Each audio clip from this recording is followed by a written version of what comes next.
Star Network is here. Hold no punches! I'm real revolutionary right now. Support this man, Black Media. He makes sure that our stories are told. Thank you for being the voice of Black America, Roland. Stay black. I love y'all. All momentum we have now, we have to keep this going. The video looks phenomenal. See, there's a difference between Black Star Network and Black-owned media and something like CNN. You can't be Black-owned media and be scared. It's time to be smart. Bring your eyeballs home. You dig?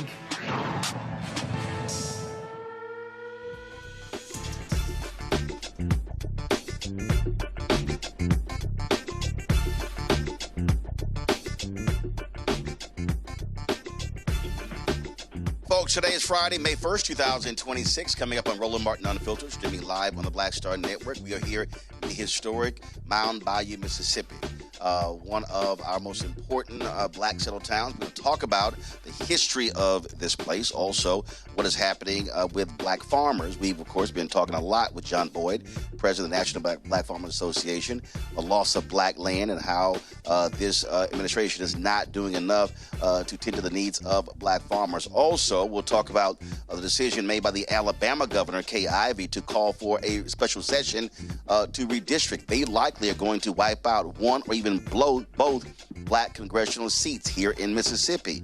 Governor Tate Reeves has said the exact same thing. So you may see the wiping out of Congressman Benny Thompson's congressional seat in New Jersey. The governor there, Nikki Sherrill, announced that they will do redistricting that could add 2 seats. So a lot for us to talk about. It's time to bring the funk on Roland Martin Unfiltered, the Black Star Network. Let's go. He's got whatever the miss, he's on it. Whatever it is, he's got the scoop, the fact, the fine. And when it breaks, he's right on time and it's rolling. Best believe he's knowing. Putting it down from sports to news to politics. With entertainment just for kicks, he's rolling. It's on go, y'all. It's Roland Martin, yeah. Rolling with Roland now. He's funk, he's fresh, he's real, the best, you know he's Roland Martin now.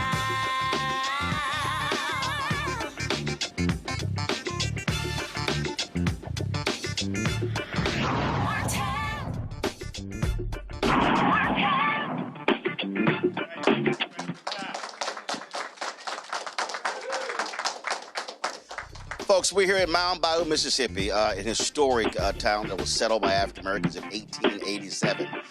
We're living in a moment, of course, where black folks are under attack in this country. I've been saying since last year what we're dealing with is an administration, Republicans who are trying to defund black America. And the battle with political power is happening before our very eyes.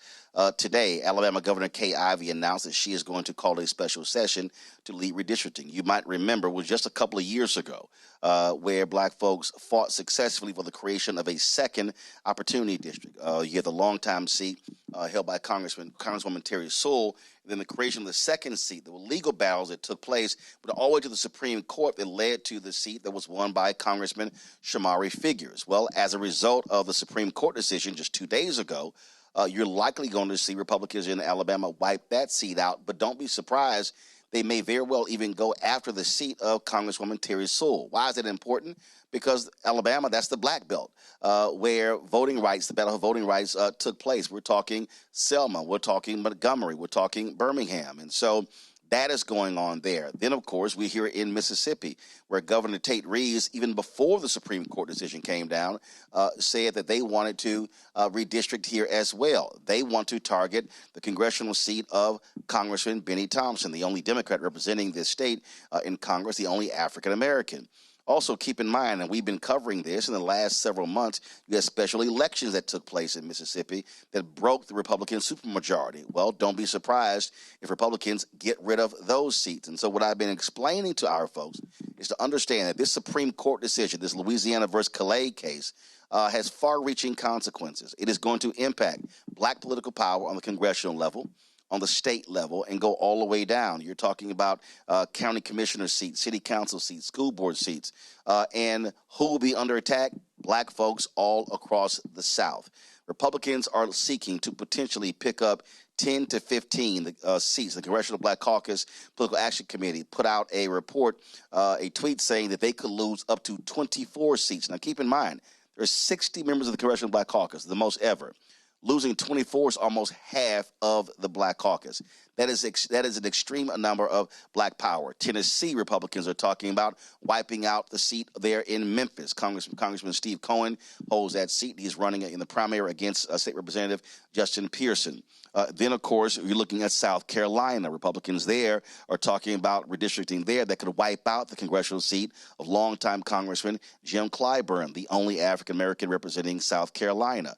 And so when we look at what's happening here, it is going to impact black votes all across the South. The only way Democrats, frankly, can respond is to do the exact same thing. And so New Jersey Governor Mickey Sherrill announced today that she is looking to redistrict that could pick up 2 seats. New York Governor Kathy Hochul said that she will look at redistricting there as well. Some people are arguing that in California, that Governor Gavin Newsom should go even further and potentially create a 52-0 map, giving Democrats all seats in that state. And so this is an absolute war that's going on. Why is this happening right now? Because obviously Republicans are scared to death that they're going to lose the House in November. And I've been explaining to y'all why this is so important.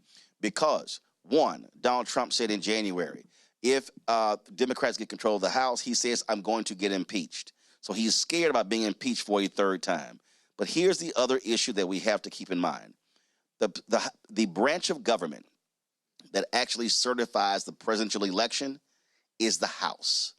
So if anything happens in 2028, it will be the House. So Republicans want to be in control of the House to certify the election. If Republicans were in control of the House in 2020, they would not have certified the election for Vice President Joe Biden. So we have to understand the long-term game that's going on here. And that is what you're dealing with. And so that's why they're doing all they can to change what's going on. Remember, Democrats put forward a bill to call for a national ban on gerrymandering. Every Republican voted against that particular bill. And so that's what we're looking at. That's what we're seeing. Coming up at the bottom of the hour, we're going to hear from Congressman Troy Carter of New Orleans. His seat may be in jeopardy as well, because don't be surprised if Republicans in Louisiana try to wipe out both black seats. And that second seat, which Congressman Cleo Fields, they just got a couple of years ago. And again, that was a result of a legal battle as well. So a lot is going on. And again, we're going to keep explaining to our audience why this is so important, because a lot of African Americans just sort of see this as politics, not understanding this is also about power. It is about resources. It's about the ability to control access to dollars. And so if you wipe out black representation, Republicans are saying they're targeting Democratic representation. No, they're targeting black representation. And so we have to understand that. We can't fall for this okie doke and what's going on. Because remember, they have 4 black Republicans in the House. All of them will be leaving in January because Representative John James is running for governor there. You have, of course, Wesley Hunt in Texas, who lost the U.S. Senate race in the primary. Then, of course, you have Byron Donalds out of Florida, who is running for governor. And then Burgess Owens in Utah chose not to run when Democrats picked up a seat there. And so the real issue for us is what happens when they wipe out black political power across the South. Who then is representing the interests of African Americans, especially when 55% of black people live in the South, and that number is increasing every single year. What I've also said is that if this wipeout happens, this will be the largest decrease in black political representation in Congress since the end of Reconstruction. Let me say that again. It will be the largest wipeout. Remember, you had a significant number of black folks who were elected to on the state level and the federal level during the period of Reconstruction. When you had the election of 1876, the Great Compromise of 1877, you begin to see the rollback and the attacks in this state, of course, was a constitutional convention in 1890, where they stripped black folks of their right to vote. You have not had an African-American elected statewide in Mississippi since that convention in 1890. And so what we have to realize is that this attack on black political power goes directly with the attack on black history, on black education, on black health, on black contracts. All these things are tied together. We're going to be chatting with some farmers here a little bit later. We have seen a massive loss of black land in the last 100 years, and it is being expedited in the last 10 to 20 years because of the failure of the federal government to provide loans to black farmers. Even though Donald Trump, last time he was here, $25 billion they gave out to white farmers as a result of his tariff battle. Money did not go to black farmers. And in fact, it was Stephen Miller, who is Trump's right-hand person, who sued to stop the $5 billion that Congress set aside for black and Hispanic farmers. Now, the exact same thing is happening. White House has a massive meeting with farmers. They do not invite John Boyd, the president of the National Black Farmers Association, because they say this isn't a DEI meeting, but they had white farmers who were there. And so what we need to understand that this attack is real. This attack is ongoing.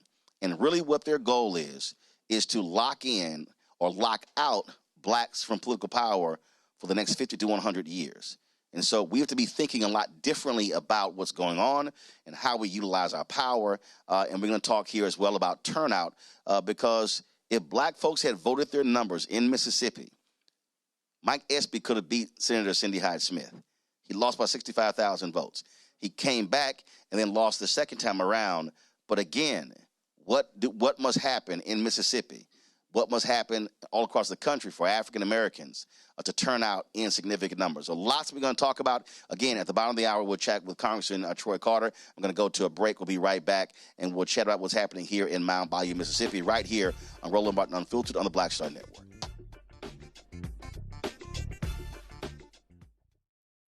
With medicine and science under attack, I want to keep you and your family informed and healthy.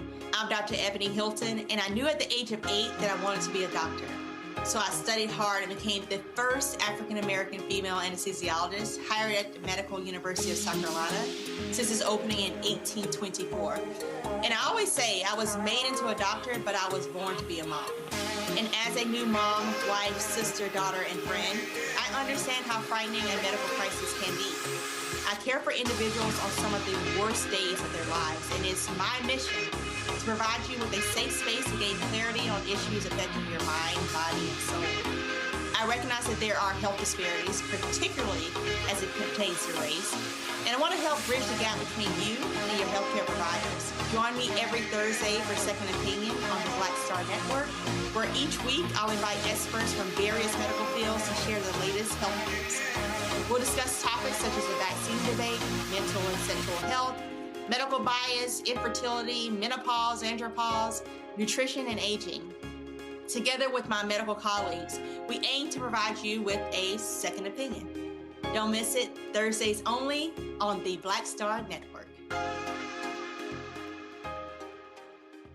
Hi, I'm Swing Cash, Basketball Hall of Famer, and you're watching Black Star Network.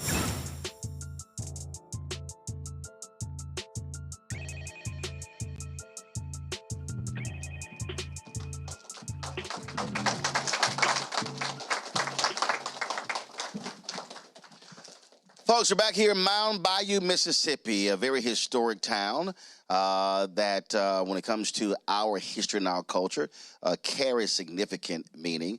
We're going to talk right now a little bit more politics. Joining me now is the former mayor of Mound Bayou, also pastor here, Darrell Johnson. Darrell, how you doing? I'm great. I'm happy to have you in Mound Bayou, Mississippi. All right, glad to be here. And in fact, so we ran into each other when? Was it last year?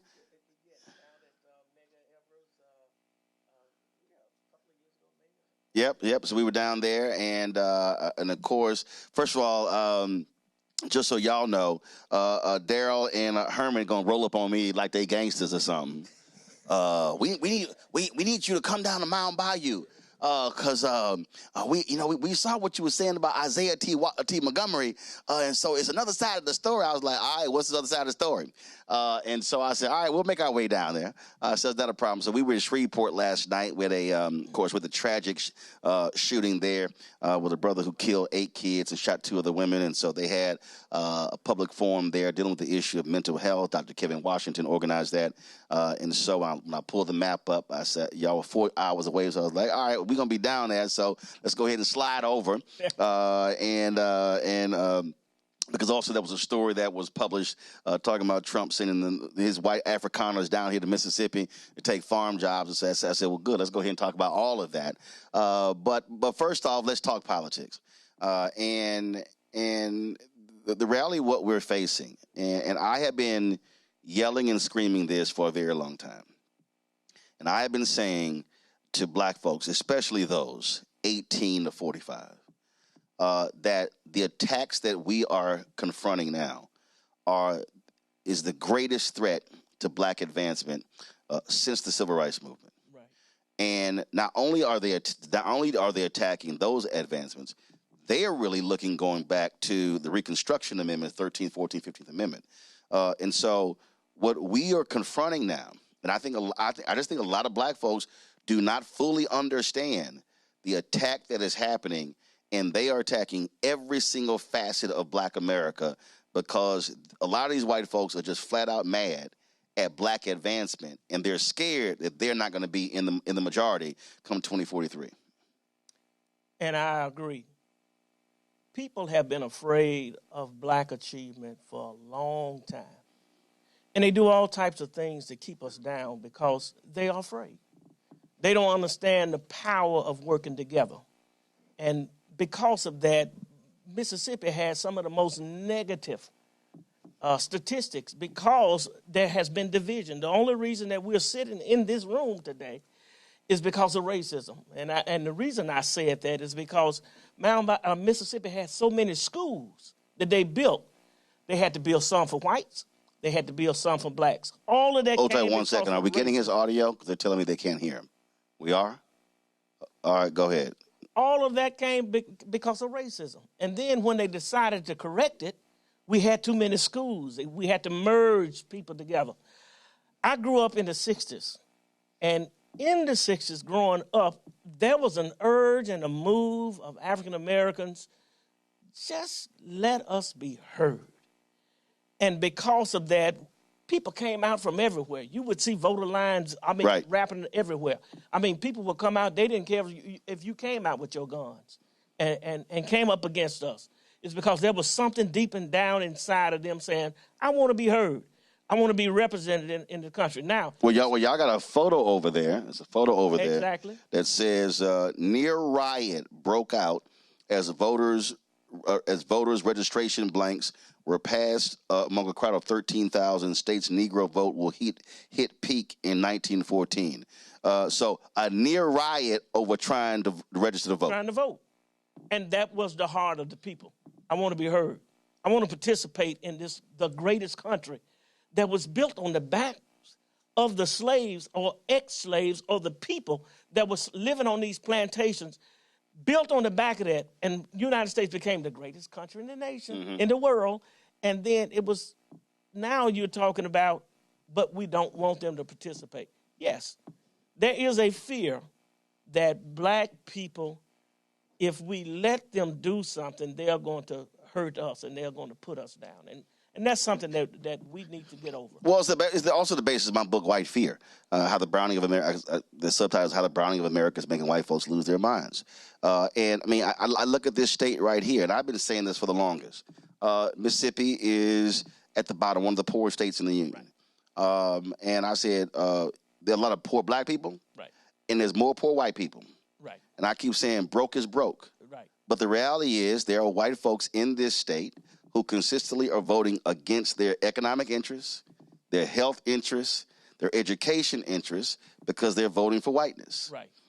And so they literally will continue to vote against themselves in order not to align with black people. And what's crazy, if you look at the history of this country, if you go back to the period of Reconstruction, from the period of Reconstruction to present day, every moment in American history where black people fought for civil and economic rights, it actually increased the well-being of poor white people, because the bills that we fought for helped them as well. Exactly. And we find, even in the story of Mound Bayou, that all of the Confederacy and the Davises that ran the Confederacy, the people that was actually making them rich was the people that actually ended up coming to Mound Bayou. These were the folks, these were the people, this was a think tank. These were the people that were running their business. These were the people that make them most successful. They had the most premium cotton in the world down on the Davis plantation. And these are black people. They are ingenuity. Why they started being successful, had the most successful plantation, because they allowed them to be themselves. And one of the things I think people are afraid of is that if black people start voting and start participating like everybody else, they're afraid that they would get snuffed out. But it's going to make this one of the greatest again. This would really make America really great again. Well, and the thing for me is it's also trying to get black folks to stop being afraid. I'll give a perfect example. So when I was at TV One, in order to be on the cable system, you actually had to go to each city where they had a cable franchise and convince the cable franchise to carry the network. So you would sign a master agreement with Comcast, with Charter, but then you had to go to each city where they were. So I remember coming to Mississippi, and we organized an event, and all of these towns that were majority black city councils, black mayors, city council members. What happened was they didn't even understand that when the renewal period came up, where the city renewed the cable agreement, that they could sit here and say, no, we're not going to renew this cable agreement unless y'all carry more black networks. What we found was that in so many of these towns, there were white lawyers who had the legal contract. And here we were trying to explain to the black leaders who had the votes that, no, you actually had the power to do this. And we were dealing with these white lawyers who were telling them, but no, you necessarily can't. So we were having to educate all of these black mayors and black council members that, no, you can actually do this. And in fact, when we were in, I forgot the company that had one of the contracts here, they actually were owned by the Washington Post, Donald Graham. And the general manager here was like, no, folks down here aren't requesting TV One. We're like, we know they're asking for a black network. So the white general manager of the cable franchise was saying that all of these black folks in Mississippi did not want to see another black network. And we were like, we know you lying. So we had to apply a level of pressure. And I remember it's a brother who has a radio show that airs statewide. And I did his show, and I said, the black folks in Mississippi, I said, I want y'all to cancel y'all cable. I said, we want DirecTV. I said, get DirecTV. Y'all want to see TV One. That's the only reason they said yes. But what was crazy to me were the number of places that had black control, but they still were being controlled by whites. The narrative, whatever narrative is there, a lot of us have to be very careful. We're seeing not only blacks, but we're seeing whites. A lot of people are even right now being controlled by someone that has the mic. Whoever has the largest mic actually controls the narrative. And so it's important that we start thinking for ourselves and start thinking up 5 years, 10 years from now. What are we going to leave for our children? What are we going to leave for our children 10 years from now, 15 years from now? And that same person that comes to me and says, well, I don't think I need to be voting. I think one of the key issues right now is for us to start figuring out how to get my friend to vote, how to get somebody else out to start voting, because voting gives you a voice. Your finger can actually talk when you go down there and press that lever and start voting. And I think the process, though, has to be And I think for the longest, you talk about narrative and how you frame it. The framing has been, you got to vote. But the problem was some of the people then asking, what am I voting for? So what we have to do is actually connect the dots. We have to walk people through in just a very basic way, meaning you want this. So we were sitting traveling here, and we were in Louisiana coming here, and I was live yesterday, and man, the buses all over the road because of the highways. And Gary Chambers Jr. cracked a joke about it. He said, we need to put pressure on this governor. He said, because Roland, you have them driving these raggedy roads. People don't understand that if it is a highway, that's money that's coming from the federal government coming to the state.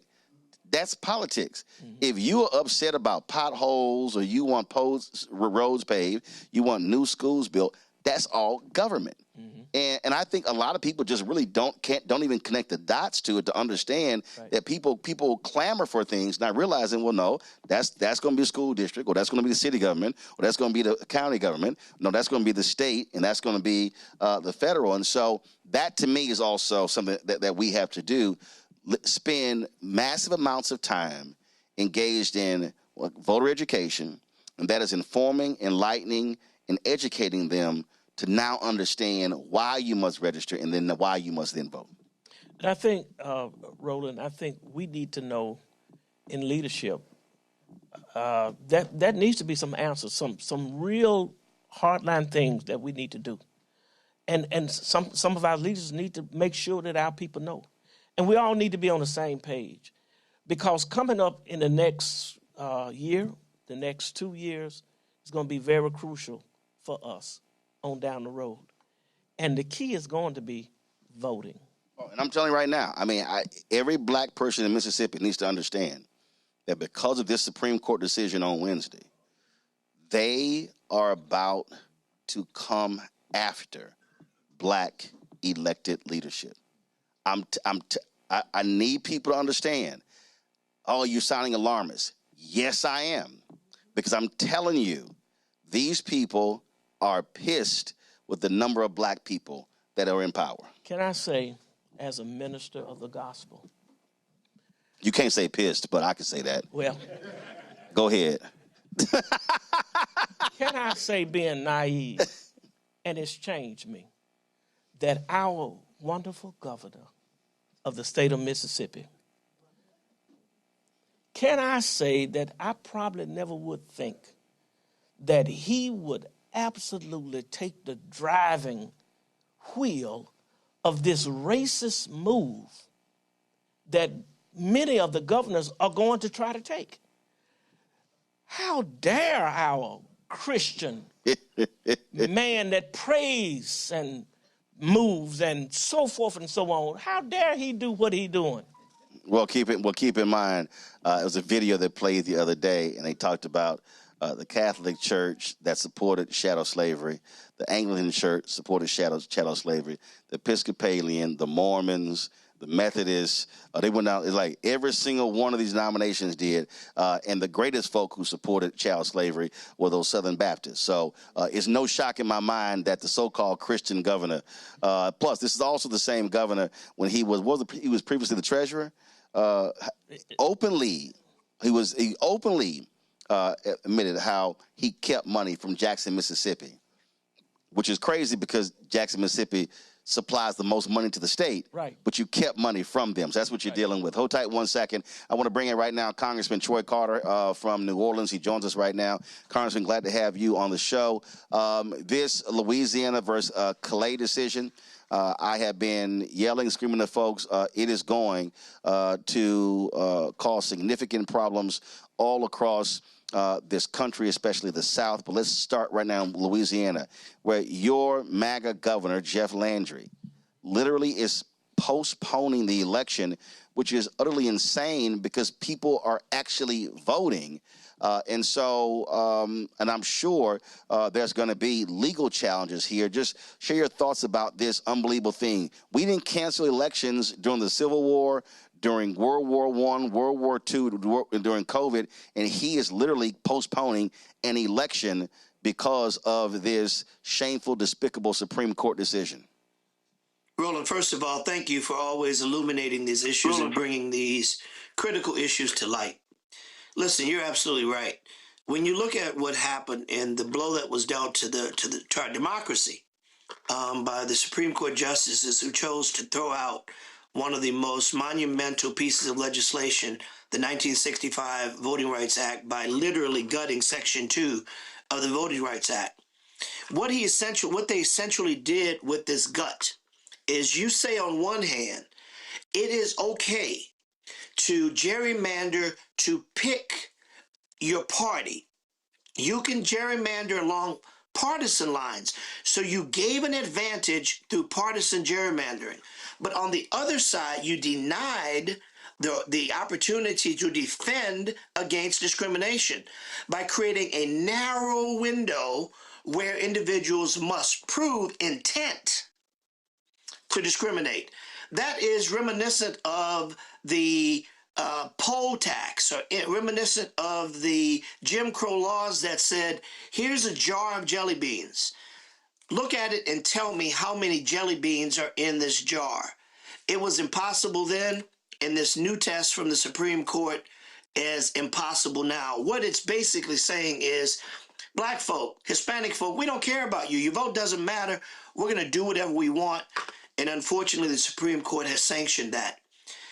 Louisiana v. Calais, while its name suggests that it is about Louisiana, and it is, in fact, about Louisiana, but it is far deeper, far wider.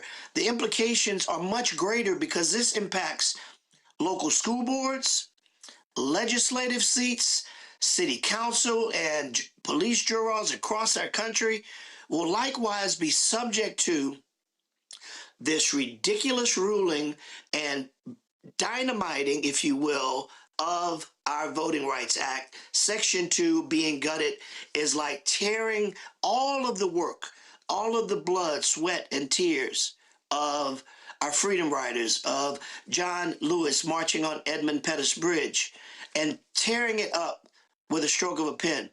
Now, these elections, which is unconscionable that our governor would unilaterally decide that this is a state of emergency, that you cancel elections. And as you said, this hasn't happened. There's no storm. There's no tidal wave. There's no tornadoes. This is a matter of the Supreme Court determining that this map was unconstitutional.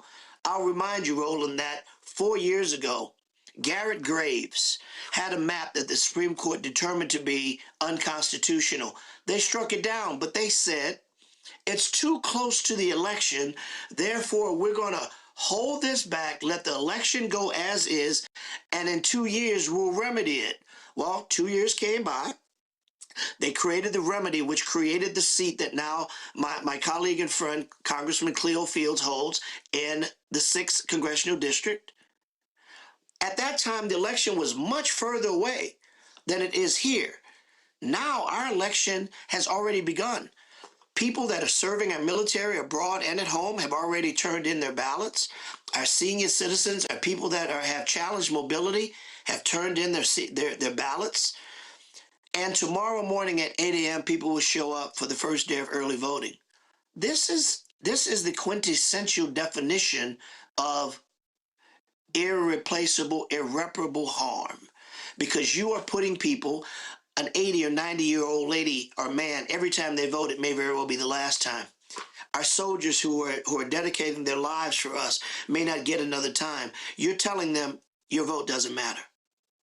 You're casting your vote doesn't matter. You're telling African Americans and Hispanics that this partisan gerrymander is okay to cut you out and to block your city up and to divide your community so you'll never have enough votes to have an elected official that looks like me or you to be elected. I'll remind you that why this is so important in the Deep South. In Louisiana, we have never had an elected official to be elected statewide from the state of Louisiana since Reconstruction. John Willis Menard, 150 years ago in the very seat that I hold, was the first black man to ever be elected to Congress, but he was never seated. He was never seated because there was a congressman that went to the well of the floor and said, This Congress is not ready for a Negro to serve in Congress. And summarily, they didn't seat him. Fast forward to 2026. Calvin Duncan was duly elected by the people of New Orleans to be clerk of criminal district court. But this governor and the legislature decided, oh no, we don't want him to be. So even though the people had spoken clearly, they pulled the rug from under Mr. Duncan and erased his seat with legislation. This is America, right? Or so we say. So my comment to all of our brothers and sisters out there is, this is real time. This is not fiction. This is not a dress rehearsal. This is real, and we have to be smart. We have to be galvanized. We have to be strong. We have to be together, and we have to vote like we've never voted before, so we can then take back the Congress, take back governor's mansions, take back the presidency, and start to reverse these ill actions, because they're banking on us fighting each other. They're banking on us not voting. They're banking on us staying home. They're banking on us having a circular firing squad while they run up the middle with a president who doesn't care about our Constitution, our rule of law, or the rights of individuals anywhere. Although this impacts Louisiana, it's the epicenter, it is going to have reverberating hits throughout our country, with congressional seats, school board, state legislative seats, council seats, all over the country. But Congressman, this also all over the country. But this also is why we also try to walk people through on what the implications of not voting are. I mean, let's just be honest. A significant number of black people did not vote in the gubernatorial election. That's how Jeff Landry was able to win. There were a lot of people That's a fact. Who just said, I don't like Hillary Clinton. That's a fact. A lot of people said, well, you know, Trump is not going to be that bad. And guess what? He then appoints 3 of these Supreme Court justices. The reality is this here. Had Hillary Clinton won in 2016, you would have a progressive majority on the Supreme Court and not a right-wing majority. And so this is also the result of people staying home. Now with this emergency, now folks are the world is on fire, and now folks hopefully are going to wake up. And so what are you and others in Louisiana doing to combat this, to mobilize and organize people, going to the state capitol, applying maximum pressure to the legislature, not to eradicate these maps? Because I'll be honest, Congressman, we keep talking about how they're going to wipe out Congressman Cleo Field's seat. I fundamentally believe that the Republicans in Louisiana want to wipe out your seat. I believe in Alabama, they want to wipe out not just Shamari Figure's seat, but also Terry Sewell's seat. I'm here in Mound Bayou, Mississippi. They absolutely want to wipe out Benny Thompson's seat. Listen, they want to wipe out all of our seats. And when I mentioned Cleo Fields, I mentioned that it was his seat that was the target, but a target of the lawsuit. But the real target is everyone that's black and brown. The real target is everyone who's a Democrat. The real target is to obliterate. Listen, Donald Trump was very clear. He called the governor of Texas and said, I need 5 votes. He started this avalanche of having these midterm reapportionments. Reapportionments done every 10 years to take into account the ebbs and flows of our demographic changes. This president decided he would do it sooner. That's what started the avalanche.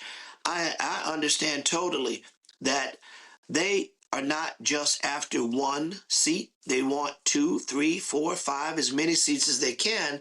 They want to go to Mississippi. They want to go to Alabama. They want to go to Georgia.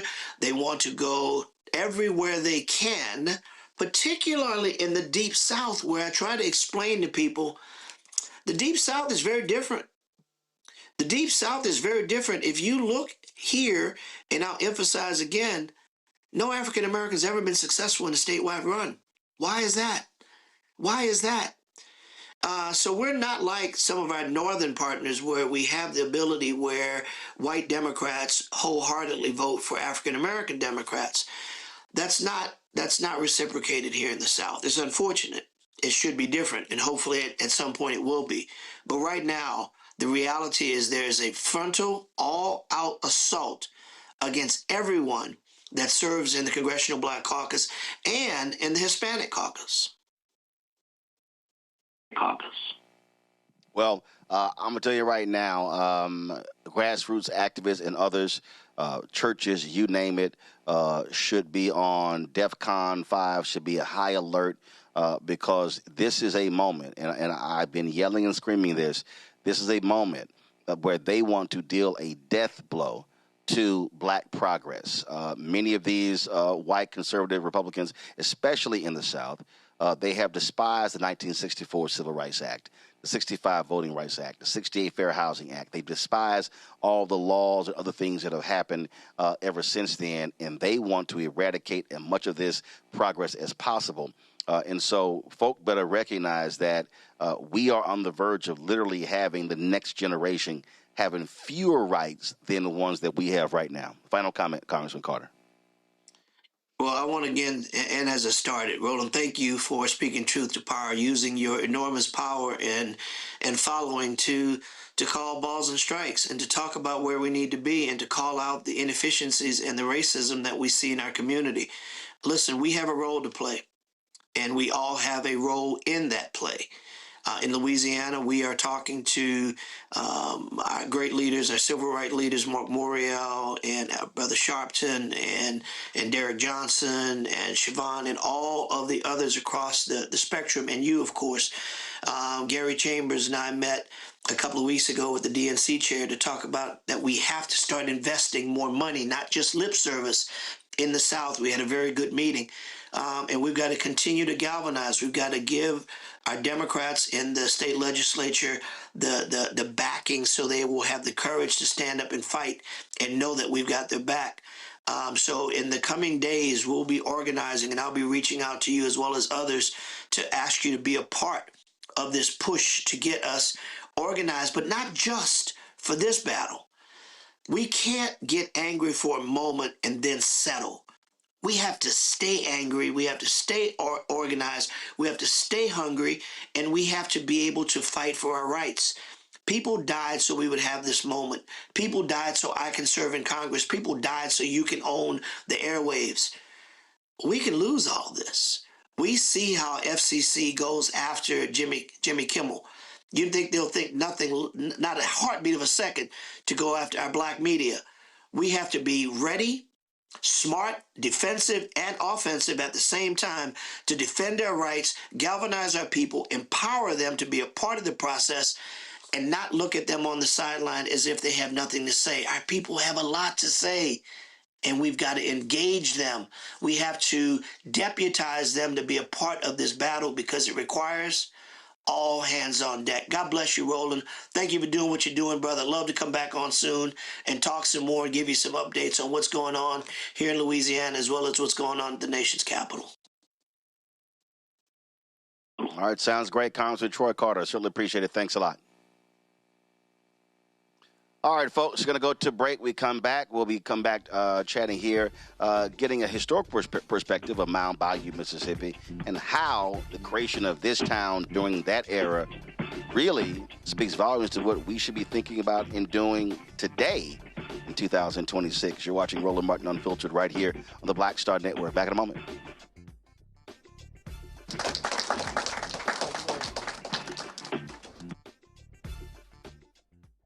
I'm Brittany Noble, Midwest-born, HBCU educated with experience in newsrooms across the country. Well, I've teamed up with Roland Martin to bring to you The Breakdown.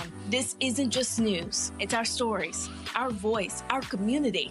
Join me for The Breakdown, Monday through Friday at midday, only on the Black Star Network. I'm Ryan Wilson, CEO and co-founder of The Gathering Spot, and you're watching Roland Martin Unfiltered on the Black Star Network.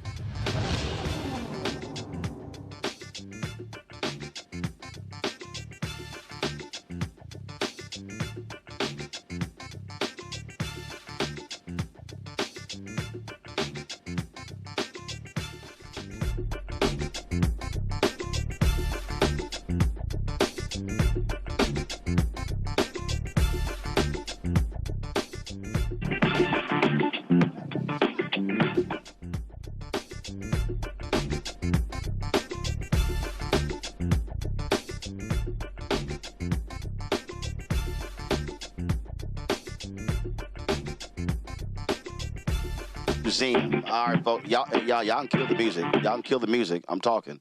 Thank you very much. Y'all could have Y'all got to be paying attention in control room. All right, so we're not actually in the museum. So what happened to the museum? We're here in the school. This is the makeshift museum. So explain what happened. Right. So the building that we started off in is the outbuilding, which was the band room, choir room, music building for this school. Since this school closed in 2018, that afforded us the reason to be in that room over there, in that building over there. But in January, we had an ice storm, and water was coming everywhere. And so we had water in the museum. We had to get those artifacts out. And thankfully, the people here at the school, since it's closed and it's merged with the school north of us, this afforded us to have this room to put a temporary exhibit in here until we can get our building fixed over there. All right, then. So for folks who don't know about Mound Bayou, give us a perspective on the history of this town. Well, I'm going to first say this. Everybody should know. And I think because in America, there was a concerted effort to keep the history of African Americans down. We don't know. And so what we did was realizing that there was an amazing history of this city here, one of the most amazing histories you ever heard of any African American place in this country, and the continuation of it from the core of the people who started it that came from the plantation, all the way up until now, this amazing story of this city, somebody's got to tell it.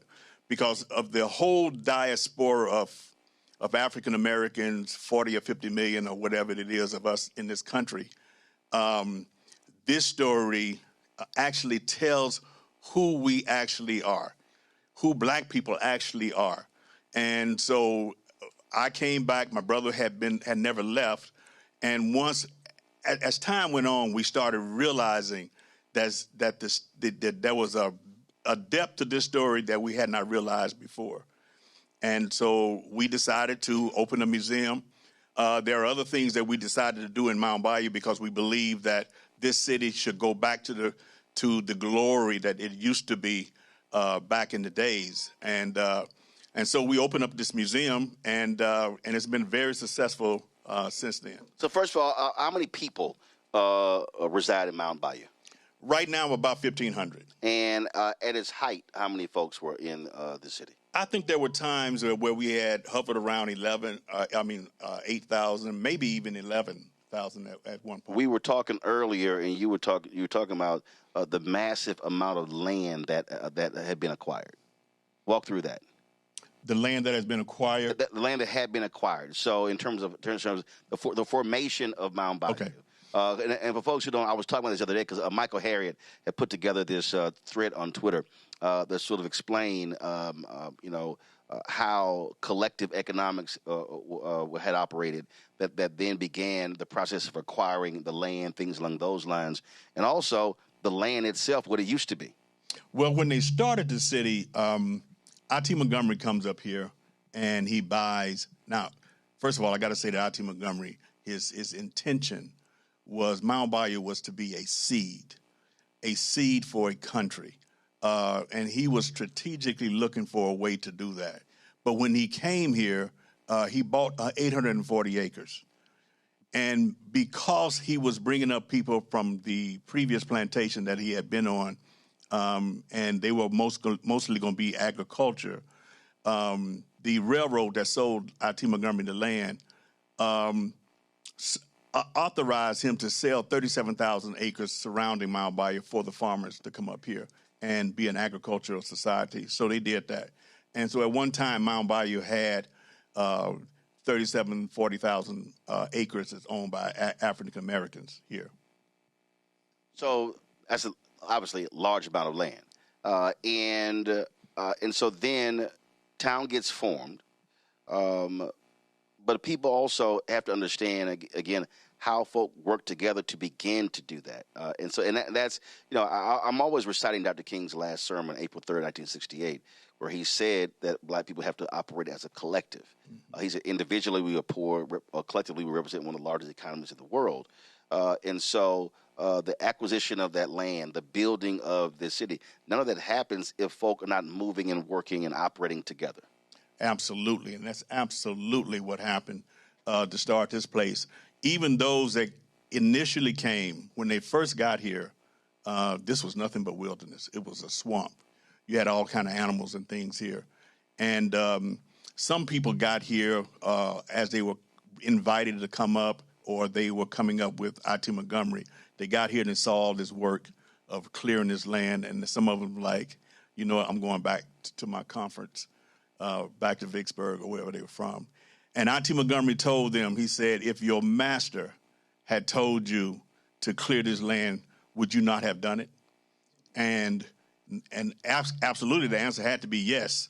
And so with that spirit, to build something for their children and their children's children, Mound Bayou was formed and cleared and became very, very successful in this state. And this was also done because black folks created their own bank. They create their own bank here, and matter of fact, some of the wealthiest people in the state of Mississippi were here in Mound Bayou. If you can imagine that they came here, and with the ingenuity that they came here with, they created the highest grade of cotton in the world here in Mound Bayou. And because of that, instead of this city, the size of it, only having one cotton gin, they end up having to have 6. Because of all the people that were coming from out of the area, bringing their cotton here to get that Mound Bayou label and get that higher price. Now, think of this also. In the city of Mound Bayou, you had stores that were servicing the people here in the city, right? But you also had a unique place, an oasis, so to speak, in the desert. Mound Bayou being an all African-American place where black people could come and walk in through the front door. Well, people who didn't live in this city would come here to Mound Bayou because of the fact that they could walk in through the front door in this city. And so anyway, what they did was because of that, you had a huge population of people that were coming here to Mound Bayou to shop and that type of thing. Well, the store owners in this city here became some of the wealthiest people in the state of Mississippi.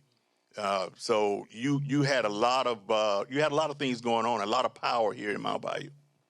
I was reading something Harriet wrote. He was talking about, of course, what took place here. This is what he said. 1941, a black-owned architecture firm, McKissick & McKissick, broke ground on the Taborian Hospital in Mound Bayou. Any member of the black organization who paid $8.40 a year in dues could get free health care, including surgery. And he said to lead the hospital, Ben personally chose one of the most important unknown figures in black history, T.R.M. Howard, who trained Medgar Evers and Fannie Lou Hamer. He was Jesse Jackson's mentor. The Montgomery bus boycott was modeled after Howard's Don't Buy Gas Where You Can't Use the Restroom campaign. Yes, absolutely. And that hospital is a shining jewel of Mound Bayou because of it. You know, and also think of it this way. You know, you got that hospital here, and there's no other black hospital in this area, in North Mississippi. You know, the only other one was in Yazoo City. Now, everybody that's black who can get to this area are coming to this hospital. Instead of going to hospitals, they're going to be treated bad, you know, in their own locations. So, like Michael Harriet said, they did put together something that afforded everybody the opportunity to go to this hospital and be treated. And so, like he said, $840 a year, that afforded you so many surgeries. And I think it was like something like $16 a year for a whole family. And 37,000 people signed up for that and became the first HMO in the country. And they did HMOs in that time the way they were supposed to do it. to benefit the people. My father tells a story all the time when he had to go, because they would check you up. They would check on you and make you come to the hospital and do a checkup 3 times a year. And one time he came and they wanted to put him in the hospital, and they made him stay there for three days. When he left, on his exit, they gave him $100 because they were actually looking out for the patients. All right. So when we met, y'all said we got to give you a different understanding of I.T. Montgomery, Isaiah T. Montgomery. You have the 1890 Mississippi Constitutional Convention. He is the only black delegate, Republican. He votes along with the Southern Democrats to strip black folks of their right to vote. Frederick Douglass did not take kindly to that position, was very critical. And so, all right, so y'all explain to me why I should not keep ripping Isaiah Montgomery for that decision. Well, let me. They rolled up. They were like, "Now you've been saying some hard stuff." I'm like, "Yes, I have. Yes, I have." So walk me through and explain. Let me help you out. First of all, let me just say, because you're sitting in Mound Bayou, that's number one. So his strategy was to have a place where God and why are you holding the microphone? Both of them work.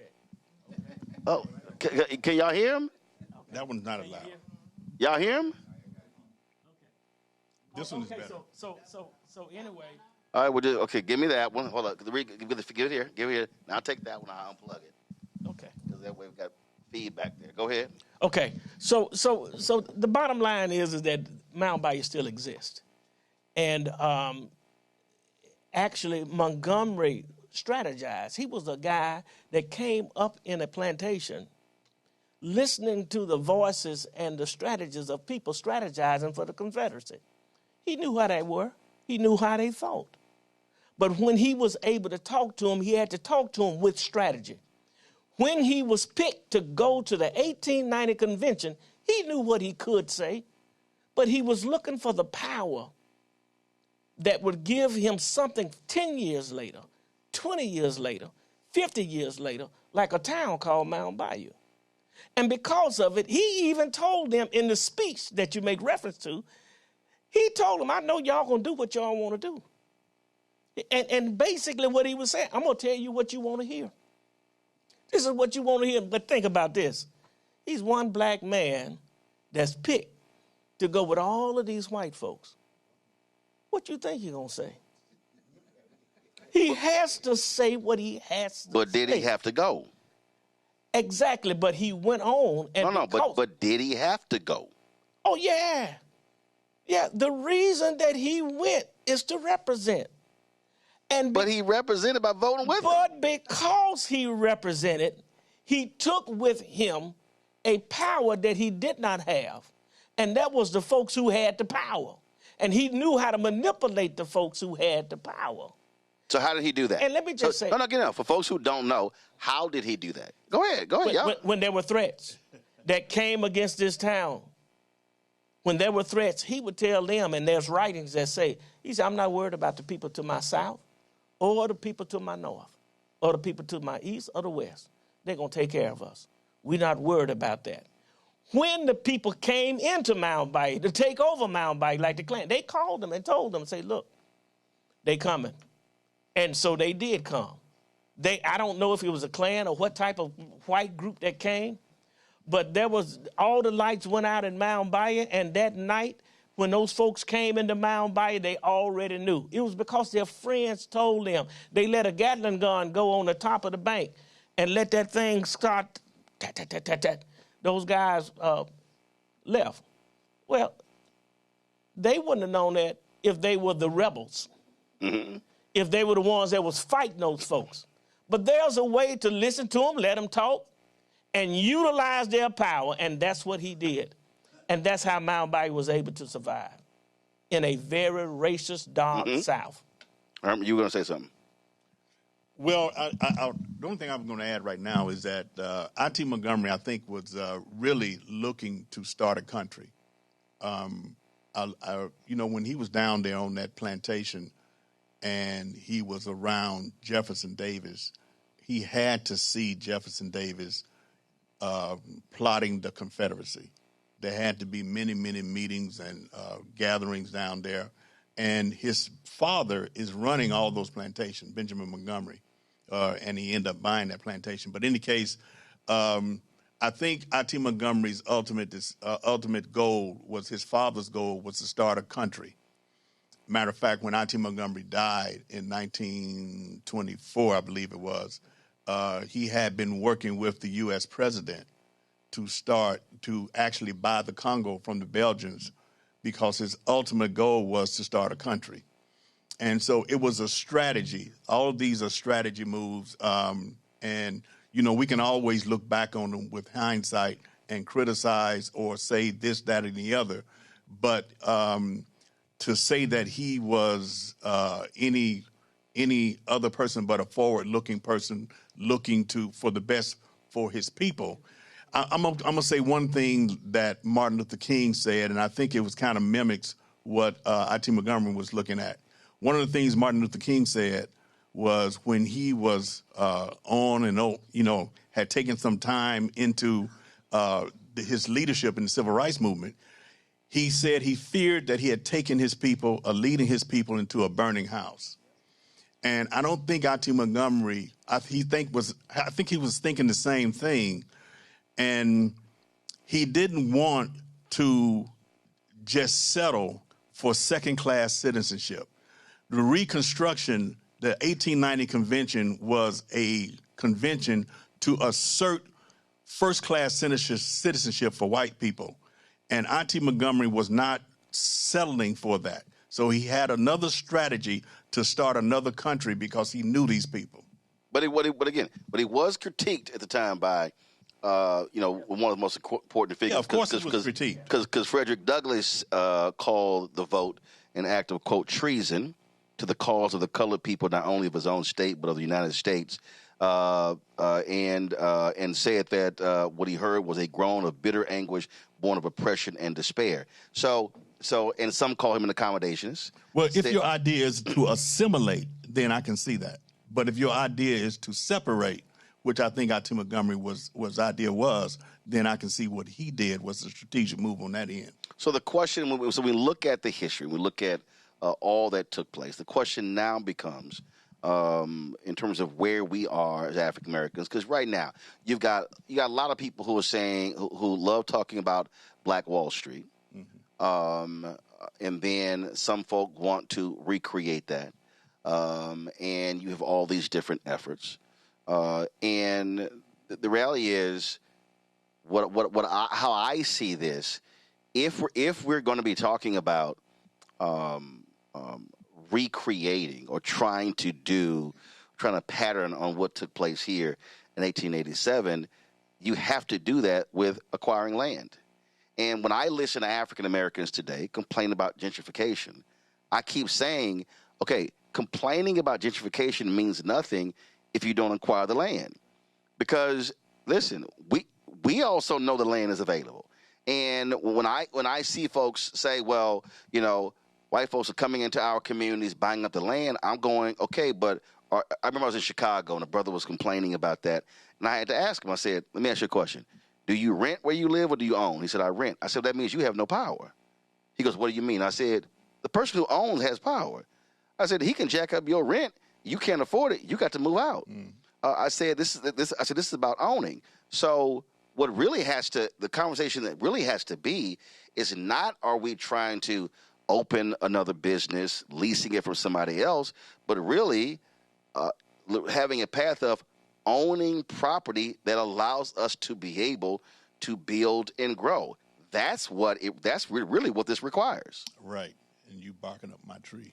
It is. And so we're going to talk about it, in the second half with some of the farmers.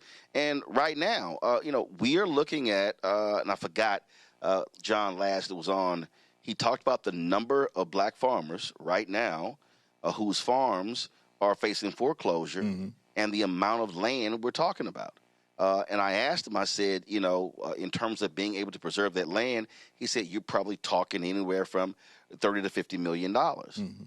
And that's really, really where we are. And so we have to be, to me, we cannot have discussions about or look fondly on and talk about, well, this would happen in Mound Bayou, this would happen in Tulsa, in Greenwood, without understanding that was because we own the land. Right now, we're having conversations when we're renting. Mm-hmm. That is not the same conversation. Mm-hmm. Mm-hmm. I agree, 100%. And I think here in Mound Bayou, there are plans that we have. My brother and I, and then some others, have plans to kind of redevelop this area, to bring tourism here, to bring economic progress here to this area. And there are some ideas that we have that we think that, we really, sitting here in the heart of the Mississippi Delta as we are, there's more history here, I think, concentrated than that we give credit for. And I think there's a lot of things that we can do here that we can't do anywhere else in the country. And so we have our eyes on prosperity and progress here in Mound Bayou. All right, well, keep us abreast of those plans. I'm going to go to a break. We come back. We're going to chat with some farmers here and talk about what's going on there. We are facing a significant crisis with losing more black farmland in this country. And so we'll do that next right here on Roland Martin Unfiltered. Don't forget to support the work that we do during our Bring the Funk fan club. We've had some 47,000 people who've donated to our show since we launched September 4th, 2018. So you can do the same. You want to support our show via Cash App, use a Stripe QR code. You see it right here on the screen. That's also for credit cards as well. Checks and money order. Make it payable to Roland Martin Unfiltered, P.O. Box 57196, Washington, D.C., 2003 7-0196. PayPal is R Martin Unfiltered, Venmo RM Unfiltered, Zelle, Roland at RolandSMartin.com, Roland at RolandMartinUnfiltered.com. We'll be right back.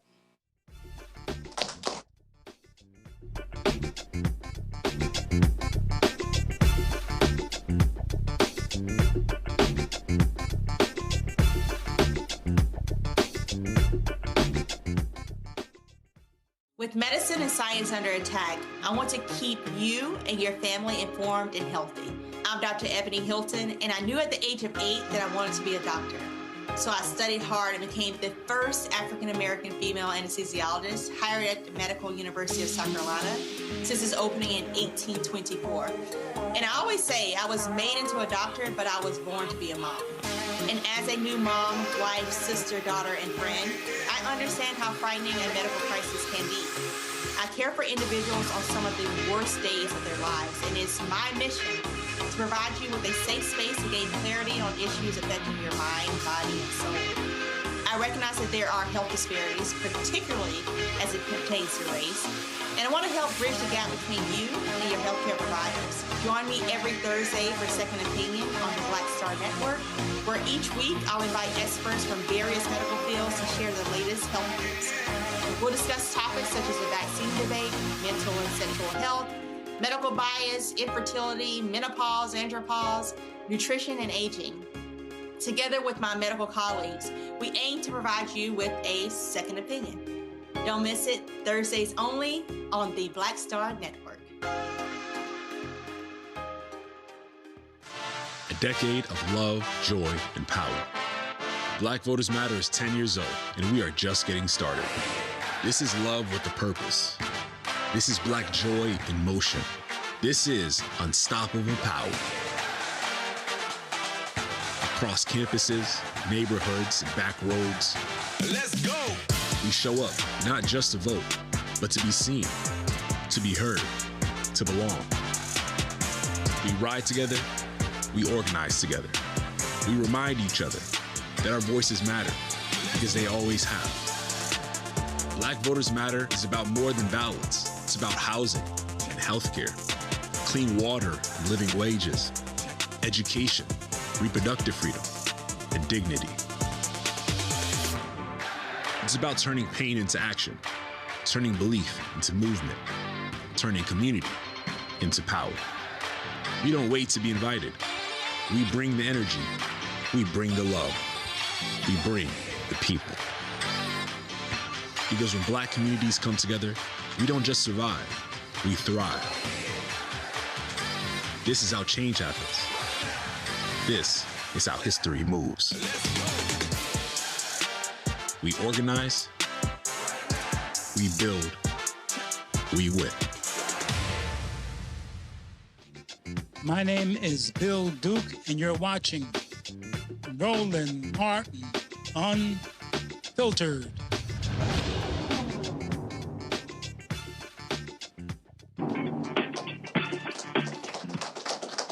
All right, folks, welcome back to Mound Bayou, Mississippi. We are glad to have here. We've had many conversations on this show about the plight of black farmers in this country. And a lot of folk got to realize that there are black farmers in this country. There are, and what we're seeing, when we look at the resources in this country, where do they go to? They're largely going to white farmers in Iowa and Illinois and Wisconsin and Nebraska and those places. And a lot of resources bypassing African Americans. Joining us right now are three gentlemen who are in the business. First of all, I'm going to go to my far end and give me your name. How long you been farming? My name is Louis Sanders. I've been farming since I was 6 years old. And how old are you? 71. Gotcha. All right, then. So 71 minus 6, that's a few years. All right. My name is John Coleman. I've been farming about 50 years, and I'm 57. Okay. I'm Mitchell Williams. I started about 3 or 4, and now I am 89. All right, then. And you still farming? No, I passed it on a few years ago now, but I stayed in it as long as I was able to farm and brought up another generation of young grands and great-grands, and hopefully that they will continue to farm. But with the problem that young blacks are facing in financing agencies, it makes it very difficult for them to get financing to do the kind of operation that they need to do. Because I can remember the time when I was a boy, when a person would come to Mound Bayou, want to leave from where they are, say, well, we want to take down farming. And they said, no. I said, what you got? He said, nothing. And the guy sitting around the service station said, well, I'll give you 10 pounds of cotton seeds. Another one that looked and said, well, I'll give you 10 pounds of corn. And another one over there would say, well, I got 4 mules over there. You can use one of them to bring up your land. And another one said, I'll loan you my plow. That was the attitude of the farmers back in the days. My little grandchildren called it. And they would give that person a start. And then as we moved on, my brother and I was trying to buy a plot of land adjoining us. Both of us were working in the school system. We couldn't get financing. They told us, no, you don't have time to farm and teach school. And it was joining us. Our dad was living. And as a result, we couldn't get it because of the financing agencies. That's the problem that was fronted black farmers then and now. And now it's very hard for young black farmers today to get started in farming because of the financing situation that they're confronted with. And that's what the black farmers are trying to do now, because farming has mechanized a whole lot from when I got started. I remember when I used to walk around that old mule. Right. Put in the planter, put in everything, every piece of equipment that you farm with, then you had to walk behind a mule. And you walk in the dust and farm. But now, one piece of equipment costs more than an average black farmer, a young black farmer can't start with zero now because of the system of financing. It's not that they don't have the ability and the technology, because technology is available for them, because we have a extension for out there in Alcorn to help them with technical assistance. But there's no agency that will finance them because they'll tell you some strange thing. I remember when my dad was farming, trying to get money. They want to know how many hens he had and how many were laying. Then how many eggs did he eat, or how many eggs did he hatch? This was the kind of thing that they were confronted with in order to try to get a financing agency to operate a farm. And see, what a lot of people don't realize, people don't really understand in this country that the USDA is the second largest budget in the federal government behind the Pentagon. And what they also don't realize is that the largest federal government bank is in the USDA. They fund a significant number of projects that traditional banks actually don't fund. That's one of the reasons why under President Biden, Marcia Fudge, former Congressman of Ohio, she did not want to be the Secretary of HUD. She actually wanted to be Secretary of Agriculture. But Biden chose the Secretary of Agriculture, used to be the governor of Iowa, who also served in the same job, Vilsack, under Obama. And so, in fact, Congressman David Scott, who just passed away, was the first African-American to head the House Agricultural Committee. He told me a story he told me a story when Ron Dellums or one of the other members were on. It was a white congressman who from the South who said, "I can guarantee you that a Negro will never ever lead this committee." So when we talk about farming in this country and agriculture, it has been controlled, dominated, and operated by white folks in this country. And so even when we're talking about the federal government, even when we're talking about those committees, and so a lot of people really don't understand the billions of dollars that flow through agriculture in this country and how black folks have been completely left out of that process. I can remember when I was growing up, my dad, he was able to get a loan from what they call Farmers Home Administration. And my dad was always getting his loan in the month of July. We always needed that money during March when the springtime, when it started planting. Every year, my daddy was going into debt.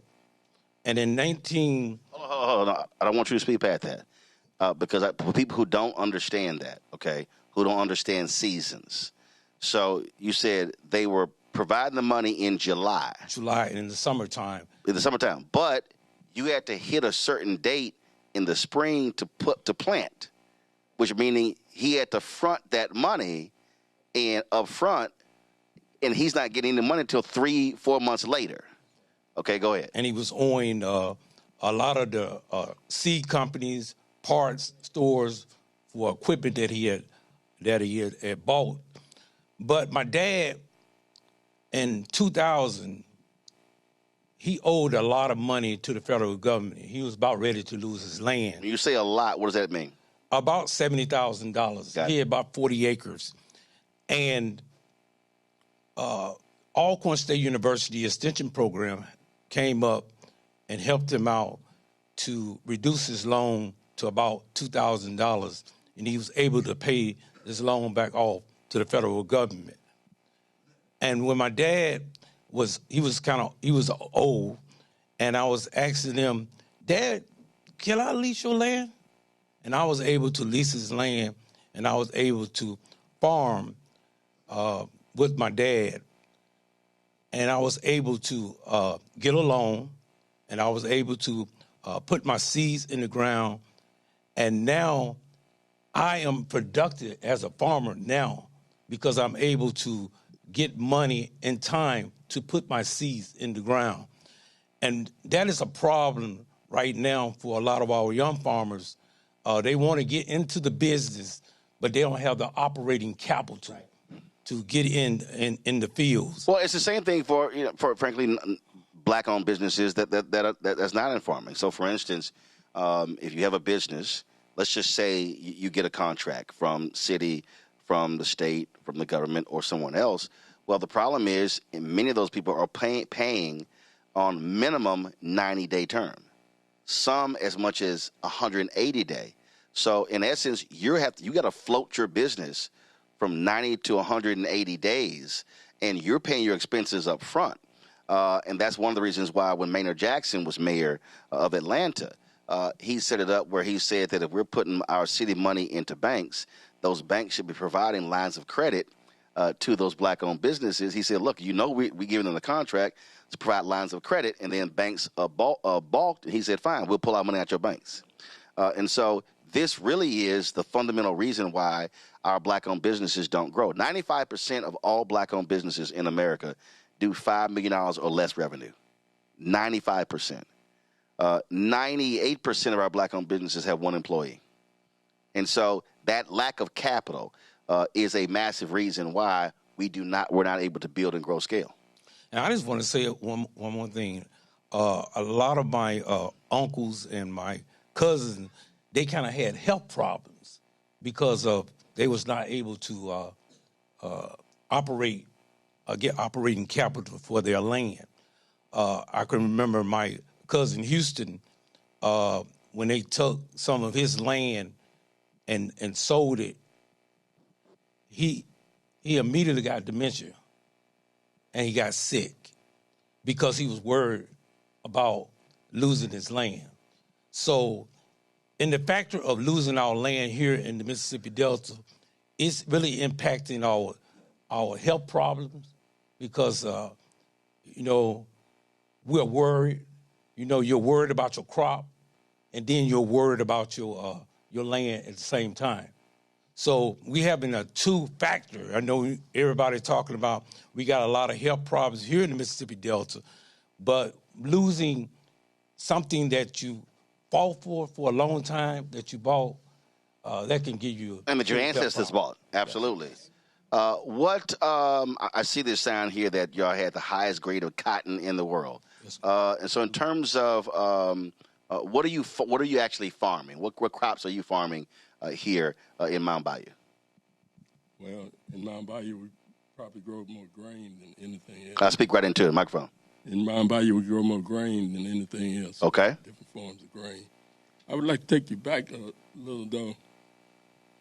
When the term Mound Bayou, a lot of people always ask me how did they get the name, and that was because of where it's located, and it was mounds and bayous, and the land was owned by the president of the Confederacy, Jeff Davis, and that's who I call America's greatest domestic terrorist. Yeah. But go ahead. Yes, that's how I refer to him. I call Donald Trump, the twice impeached, criminally convicted felon con man in chief, and I call Jefferson Davis America's greatest white domestic terrorist. But go ahead. Yeah, when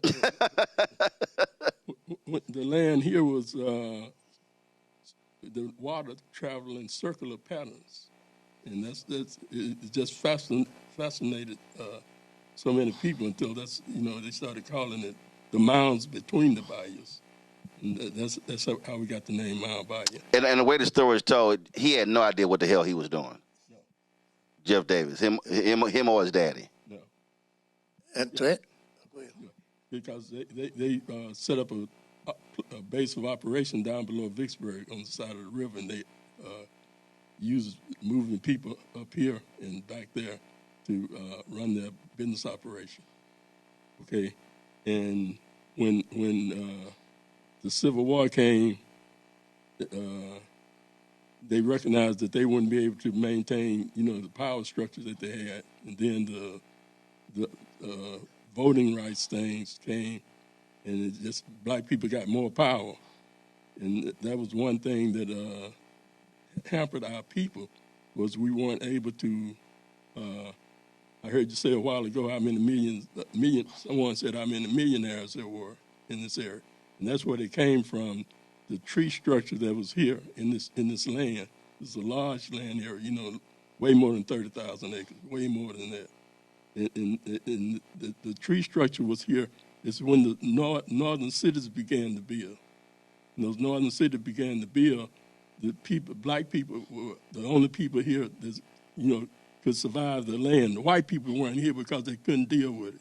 That's what it was. They couldn't deal with it. Our men could get out there and cut the land, and then they load it on barges and ship it north. and they'd use it to build those, the bills that was being done in the cities. And that's what made those millionaires down here.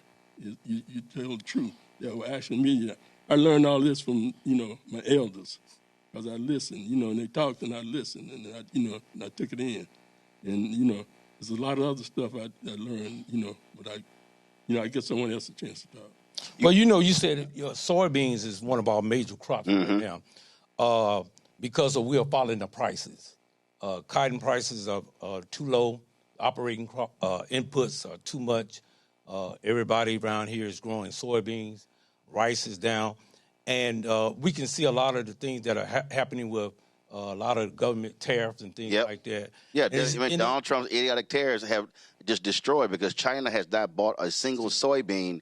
And what's crazy is, and that's what kills me with these white farmers who vote with Trump. I'm like, y'all went broke last time. I mean, this is like just 2.0. He literally caused massive bankruptcies among many of these white farmers the first time he was there. And I'm like, what, y'all thought he wasn't going to do it again? And so, I mean, Donald Trump has single-handedly destroyed the American soybean market internationally through these tariffs. Because soybeans were sold to China, and China was doing a lot of swine production. We was getting a lot of our pork from China, and we were selling them soybeans. So now the soybean production, we're trying to get that trade back together with China so we can have, we growing a lot of soybeans. How have y'all been impacted by rising costs in fertilizer as a result of this war with Iran? Input costs, diesel, fertilizer, seeds, chemical, all of these things. When you go in there, in the previous year, you have a budget that you want to plan for, but in this season, everything has went above our budget that we're growing now. What, 20, 30, 40%? 50%, we can say.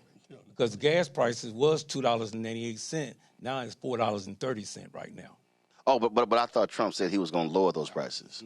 That's what he said. Didn't he say that? I thought he said Kamala was going to cause gas prices to go up. Yeah, okay, we know how that went. We know how that went. And fertilizer have doubled, tripled. So the thing that you really want to grow right now is soybean. You don't have that much input costs in there. Okay. Yeah. You talked about your grandkids and others in passing it down. You also said that a lot of young folks want to get into agriculture. But is it also trying to get a new generation to understand that the reality is agriculture has completely changed from what it used to be? So when we talk about agriculture, there's a different way to actually look at this business because, listen, we're talking a multi-billion-dollar business. I think for a lot of African Americans, when they think agriculture, they literally think, oh, my God, I'm going to be on my hands and knees out there dealing with land, dealing with dust. But the industry has completely changed. We can see our founder, we can see our founders' fathers, I.T. Montgomery, when they came to Mound Bayou, they was thinking about agriculture. And when they came into this town, they purchased a lot of the land. And I can remember when my daddy told me about my granddaddy when they moved from Uniontown, Alabama to Panther Barn, Mississippi. They came up and I.T. Montgomery showed them some land west of Mound Bayou, and they was able to purchase that land. So agriculture is what we was born on. That's what we came over in this country for to do was agricultural work. So now for free. So that is one of the biggest industry we have, even in the Mississippi Delta. You want to say something? Go ahead. Yeah, one of the biggest things that the young people are facing today is financing to get started. Because I think somewhere on the application, the question is, do you have any experience? Mm-hmm. If you've been working with your daddy or your mama there, you have some experience. But they don't count that as a part of the experience on your application. And it has totally gotten mechanized now because when I was walking behind the mule, I didn't ever think I could be sitting up on the tractor on the air conditioner, working my crops now. But look how expensive that a piece of equipment is for me to ride with all that comfort and GPS. Air conditioned, GPS, got a radio. You chilling. One of the things we have to watch. Expensive, but it's and it's hard for a young farmer to start with those kinds of expenses. Go ahead. Yeah, one of the things we have to watch is see.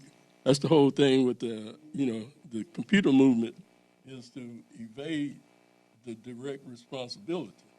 See, if they computerize everything, then it's not like they can tell this man or me or you that we know we're doing wrong or we should do it. It's a machine, and the machine is, if they can get the votes like you're talking about, where they can set up the programs to do exactly what they want the programs to do, then it doesn't matter, what human beings say and think, whether you black, white, red, yellow, whatever.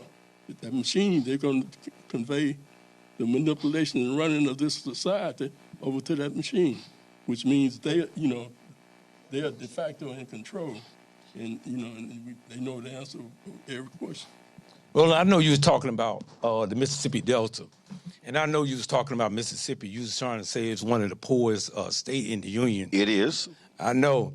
But if you carve the Mississippi Delta out of the state of Mississippi, Mississippi will be number one in everything. Right here, the Delta is where we're mainly black. We're like 70% black. And the economy for us is not there. You have our counterpart, they are on large plantations and large acres of land that they can be able to be productive citizens. We are just struggling because we don't have that economic and monetary in our back pocket. So we're talking about Mississippi, we're talking about Alabama, but it's just a part that we are in as black people.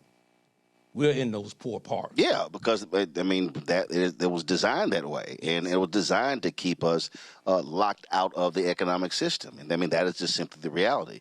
And so we see this all across the country.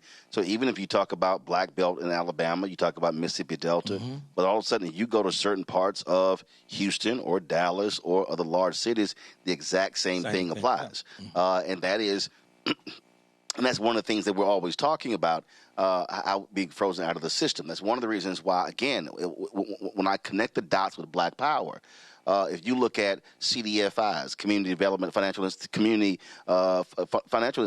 one of the biggest supporters of CDFIs is Congresswoman Maxine Waters. Well, if Democrats control the House, she's chair of the House Financial Services Committee. So she has played a role in driving billions of dollars to those institutions. When you talk about, if Democrats it cracks me up when I listen to all these Simple Simons out here who whine and complain, trying to say, "Oh man, you sitting here, you shilling for Democrats." Facts are facts. If Democrats control the House, Congressman Bobby Scott is over the committee that's driving education money. The reason Alcorn State, the reason HBCUs got $17 billion under Biden-Harris was because Bobby Scott was the chair of that committee. He was the driving force of that money. And so when we talk about losing political power, he's in Virginia. His seat is safe. But when you start talking about losing seats in Florida, if you lose figures in Sewell in Alabama, you lose Thompson in Mississippi, you lose your seat in Memphis in Tennessee, you lose the 1st Congressional District, Don Davis in North Carolina, you lose potentially 2 seats in Georgia. We've lost 2 in Texas. Again, you now don't have the ability of your people chairing committees, being over those committees to drive resources. And so that's what I'm trying to constantly convey to our audience, that we can't just be looking at politics in a one-dimensional way. We have to recognize, and then I love the people who say, well, we shouldn't be begging the government. These same white folks go to the same government to get money. Trust me, I don't know of a single white farmer that said, yeah, we're not going to take that $25 billion y'all set aside. And so they are taking advantage of those resources. And so we just have to understand that as well. Final comment, and that is, if there's, for next generation, if there's somebody out there who's watching, somebody who's listening, and they are interested in going into the agriculture business, what's the one piece of advice you have for them? I'll start here. One thing I would say is, take a long, hard look, and be willing to spend some time doing some research and be acceptable, whatever comes up in your sight. We have some... and get some comfortable shoes. Go ahead. We have some HBCUs, UAPB, Alcorn State University, Southern, and Alabama A&M, some of these universities that they can go and get them a career there. Agriculture is still the heartbeat of America, and you're going to always have to eat 3 times a day, breakfast, lunch, and dinner. And these farmers right here are the ones that feed you every day. I know I had some great ribs across the street earlier, so go ahead, I'm sorry.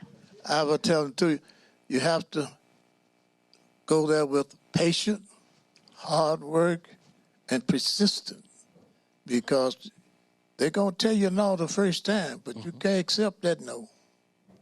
You have to go back and regroup and come back again, because they're going to try to disencourage you all they can in every way that they can to keep you from getting into that part of the big industry, which is farming. Agriculture is a big industry. Yes, sir. All right, then. And so I'm going to do this here. I'm always giving stats because I want people to understand how the money works. And so earlier when I mentioned, so you take COVID relief, Alcorn got some $66 million in COVID relief. But then when I look at funding, that additional funding that came, let me pull this up because this was I got this from Congressman Jim Clyburn. We were pulling up the numbers, and I was trying to walk people through what the numbers actually look like, and the additional money that Alcorn received was, let me go here. Alcorn received an additional $25 million. And so I'm saying that because people need to understand, again, when we have black representation, we have folk who are on the inside advocating for us. And so all of that absolutely matters. We appreciate it. Thank you so very much. Folks, when we come back, we'll have more from Mound Bayou, Mississippi, right here, Roland Martin Unfiltered on the Black Star Network.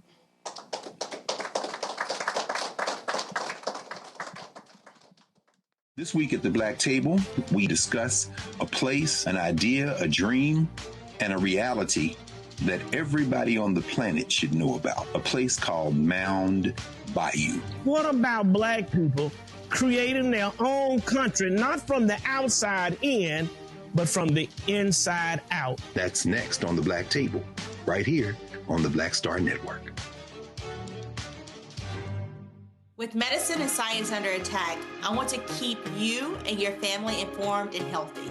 I'm Dr. Ebony Hilton, and I knew at the age of 8 that I wanted to be a doctor. So I studied hard and became the first African-American female anesthesiologist hired at the Medical University of South Carolina since its opening in 1824. And I always say I was made into a doctor, but I was born to be a mom. And as a new mom, wife, sister, daughter, and friend, I understand how frightening a medical crisis can be. I care for individuals on some of the worst days of their lives, and it's my mission to provide you with a safe space to gain clarity on issues affecting your mind, body, and soul. I recognize that there are health disparities, particularly as it pertains to race, and I want to help bridge the gap between you and your healthcare providers. Join me every Thursday for Second Opinion on the Black Star Network, where each week I'll invite experts from various medical fields to share the latest health news. We'll discuss topics such as the vaccine debate, mental and sexual health, medical bias, infertility, menopause, andropause, nutrition, and aging. Together with my medical colleagues, we aim to provide you with a second opinion. Don't miss it, Thursdays only on the Black Star Network.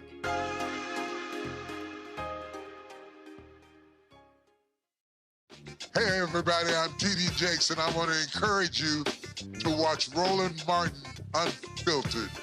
It'll blow your mind.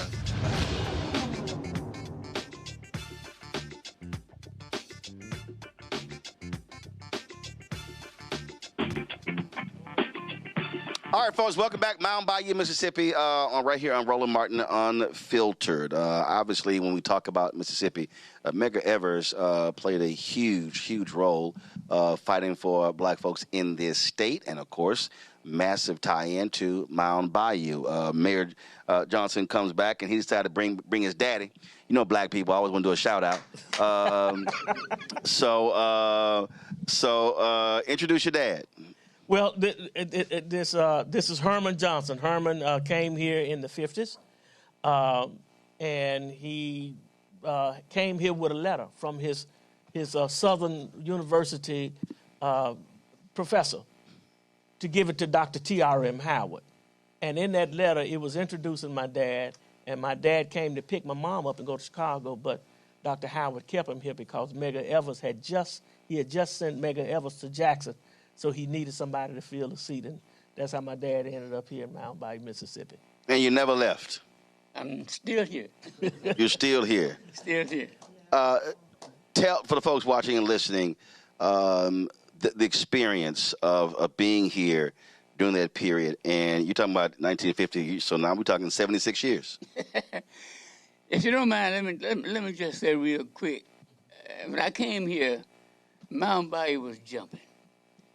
Now, and I came here because my aunt was here, and she had come and told my mother about Mound Bayou. Mound Bayou had the first black swimming pool, the high board and the low board.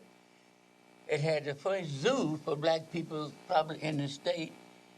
It had tennis. Just hold the microphone right up to you so you can hear you. There you go. It had, a little lower. It had so much that the other towns in the area didn't have.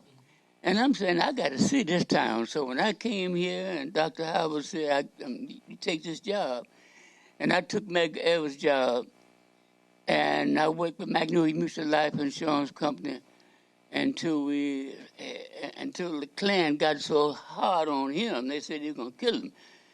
And he left and went to Chicago and started a medical facility called Green Parrot Inn, because he had a green parrot and a place here that people from all over the state were coming to eat.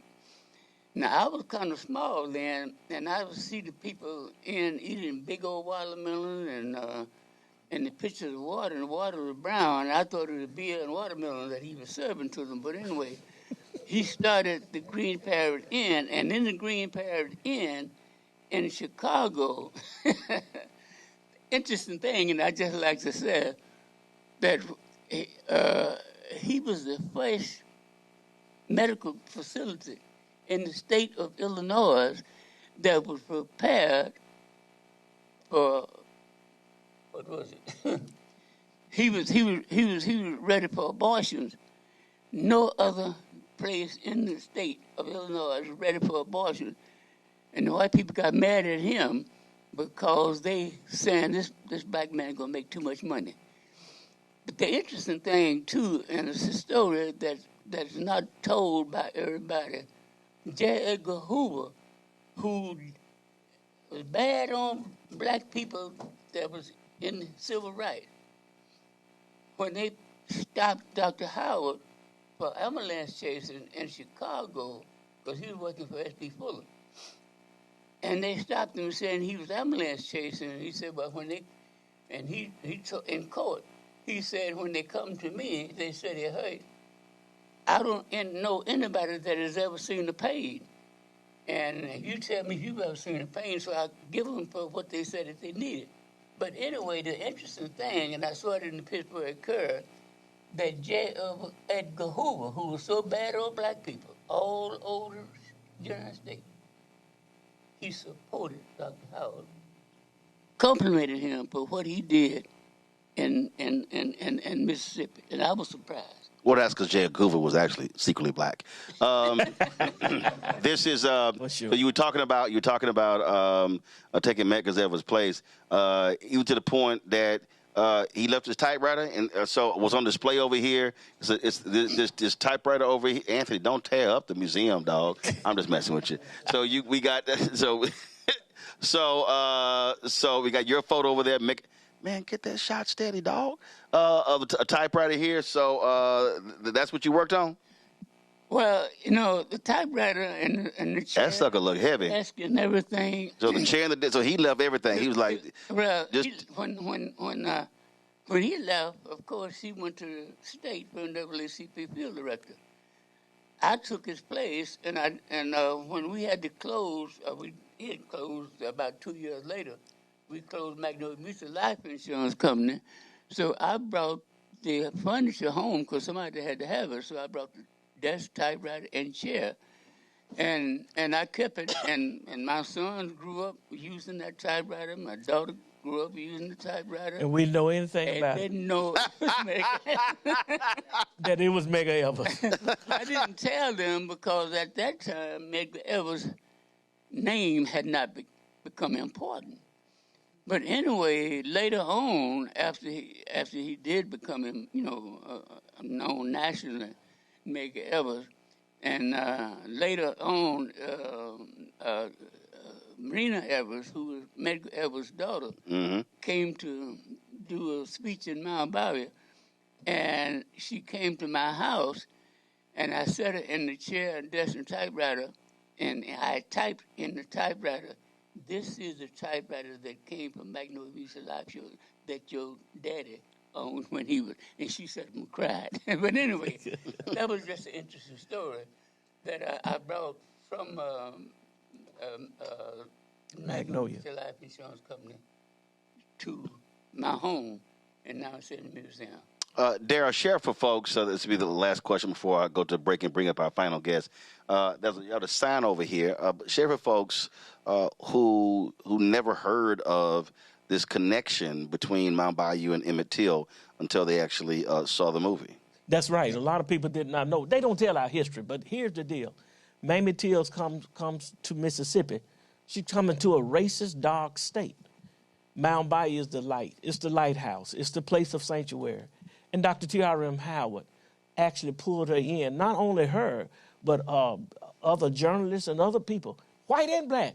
They were protected when they came to Mound Bayou. And it was the place, and it had become a place of sanctuary for years, where people knew that if I can get to Mound Bayou, this is where I could be safe. So this was what it was, and Mamie Till was part of that. And of course, she had relatives here in Mound Bayou. But Dr. Howard also had people in his house that took care of her as far as security is concerned. And then a lot of secret stuff. My dad used to drive Dr. Howard around. And he could hide a gun in his car, and you never could find it. So you got secrets, huh? Well, look, I had the opportunity to drive around. But let me tell you something a lot of people don't know, is that Mound Bayou was a sanctuary. If anybody got into trouble all around the state of Mississippi, and if they made it to Mound Bayou, they were safe. That was it. Because we had you don't know it, we had an underground railroad station in a hotel here in Mound Bayou, and the mayor and the police, and they knew who it was. But if you made it to Mound Bayou, the next time you heard of it, you were in Chicago, New York, or St. Louis. That's right. They don't know how you got, where you got. Just make it to the hotel. But you made it to Mound Bayou. That was it. You disappeared. We took care of me either way. We took care of This is a sanctuary city. And the police didn't come to Mound Bayou. They had to check with the police in Mound Bayou before they come in. That's right.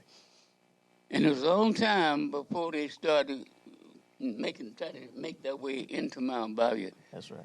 But anyway. Before they figured out what y'all were doing. Yeah. All right then. Well, look, I appreciate you sharing those stories with us. Thank you so very much. I appreciate the opportunity. All right, thanks. And again, you said you came here in 1950, and so how old are you now? 97. 97. All right, then. I will appreciate it. Thanks a bunch. Quick break. We'll be right back. Roland Martin Unfiltered on the Black Star Network.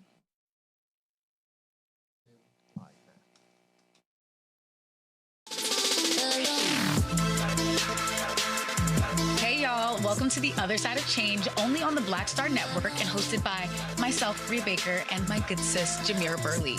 We are just two millennial women tackling everything at the intersection of politics, gender, and pop culture. And we don't just settle for commentary. This is about solution-driven dialogue to get us to the world as it could be and not just as it is. Watch us on the Black Star Network, so tune in to The Other Side of Change.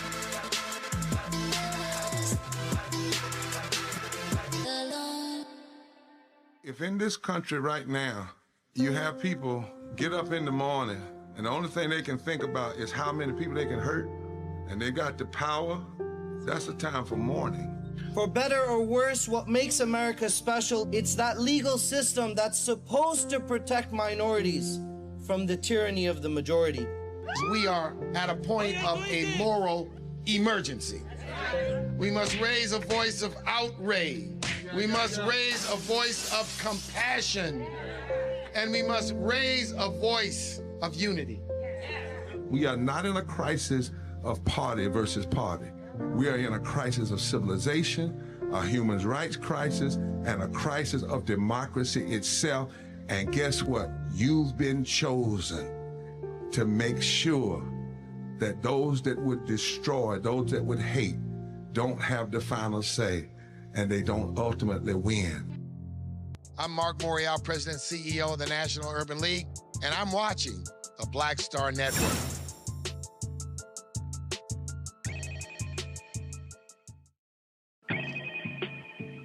Folks, you heard me mention earlier the type of cotton that was here in Mound Bayou.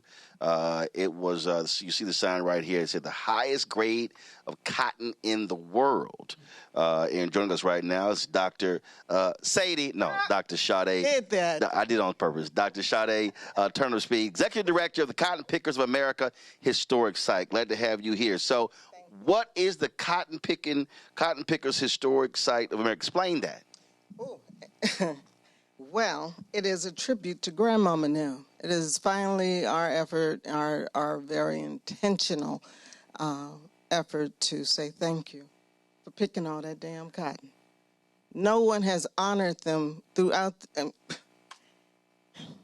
I get emotional about this thing because can you imagine, and I know you can, out there picking that cotton from can to can't 6 days a week.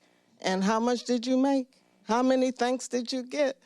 And for us not to acknowledge and pay respect and show our children how to be respectful of that work and honor them in a way that is dignified and just, they are so worthy of everything I can imagine. Explain that, because what you have is you have a lot of people who do not want to talk about any of that. When movies come out, folks will say, oh, man, we don't need another slave movie. We don't need another. And I'm always going, I'm like, y'all act like it's a lot of them, and it's not. And what I've often said is that, earlier we talked about controlling narrative, that the problem that we have is we are looking at those movies as if we are victims, when I say no. When I look at folk who went through chattel slavery, who went through Reconstruction, who went through Jim Crow, I said, no, those are heroes without capes, what they endured. And so part of that, to your point, is showing respect to those ancestors and not act as if they were irrelevant, and by saying, oh, I don't even bring them up, I don't want to hear it, I don't want to hear anything celebrating the picking of cotton. Let me be clear. First of all, I'm an educator. I'm a retiring professor from Jackson State University, the Olive, okay? But the thing is You that... know this Alcorn territory. Don't be coming in here and start no mess. Don't be coming here and start no mess. Valley, who here? Okay. Mississippi Valley State. Come on now. Right. You start mess. So I'm going back to Valley, which was a cotton field, by the way, and grew up into a university, the youngest HBCU. But I want to make the point of education because it's that. How was it the narrative? You know, how did you talk about this thing? How did people learn about this thing? How degrading and so horrible was the description of that work? We need to put some dignity on that stuff. And, you know, the agency in owning the fact that we built this country, picking that cotton. This became the Cotton Kingdom. That's right. And the king of cotton was Benjamin T. Montgomery, the father of Isaiah T. Montgomery and Benjamin Green, who started this. I mean, that whole narrative is amazing. And most folks don't know nothing about it. But this effort is headed up. Our original and inaugural chair was Dr. Maya Angelou, who wrote a special poem in tribute to our efforts here. It's our mandate, our marching orders. When she passed, B.B. King became our honorary chair. Now it's Bobby Rush. But Ed Dwight, the man who went to the moon with Jeff Bezos' shuttle or whoever. Ed Dwight, who was actually the first black astronaut. Exactly. Yes. He is the developer of the monument. He has the whole game plan. I just spoke with him on yesterday, and he's saying, Shadow, you better hurry up and get this thing, because he's 93. So he has 133 monuments already in play in this country on African-American history. And he is saying he has done all of that to be able to do this cotton picker monument. All right, so explain to us this monument. Anthony, where are you? I need a shot of this. I need a shot of the monument. It's right behind you. Yeah, it's a man, woman, and child looking for a brighter day. And Mr. Herman Johnson wrote the poem that describes what this monument is saying, and we have published it in a book called Field Hollers and Freedom Songs. So thank you, Mr. Johnson, for your beautiful poem and your contribution to this, who he too was a part of the original board, along with Sylvester Hoover, the two gentlemen here. They were part of the initial and original board of directors to get this monument built. All right, where would this monument be placed?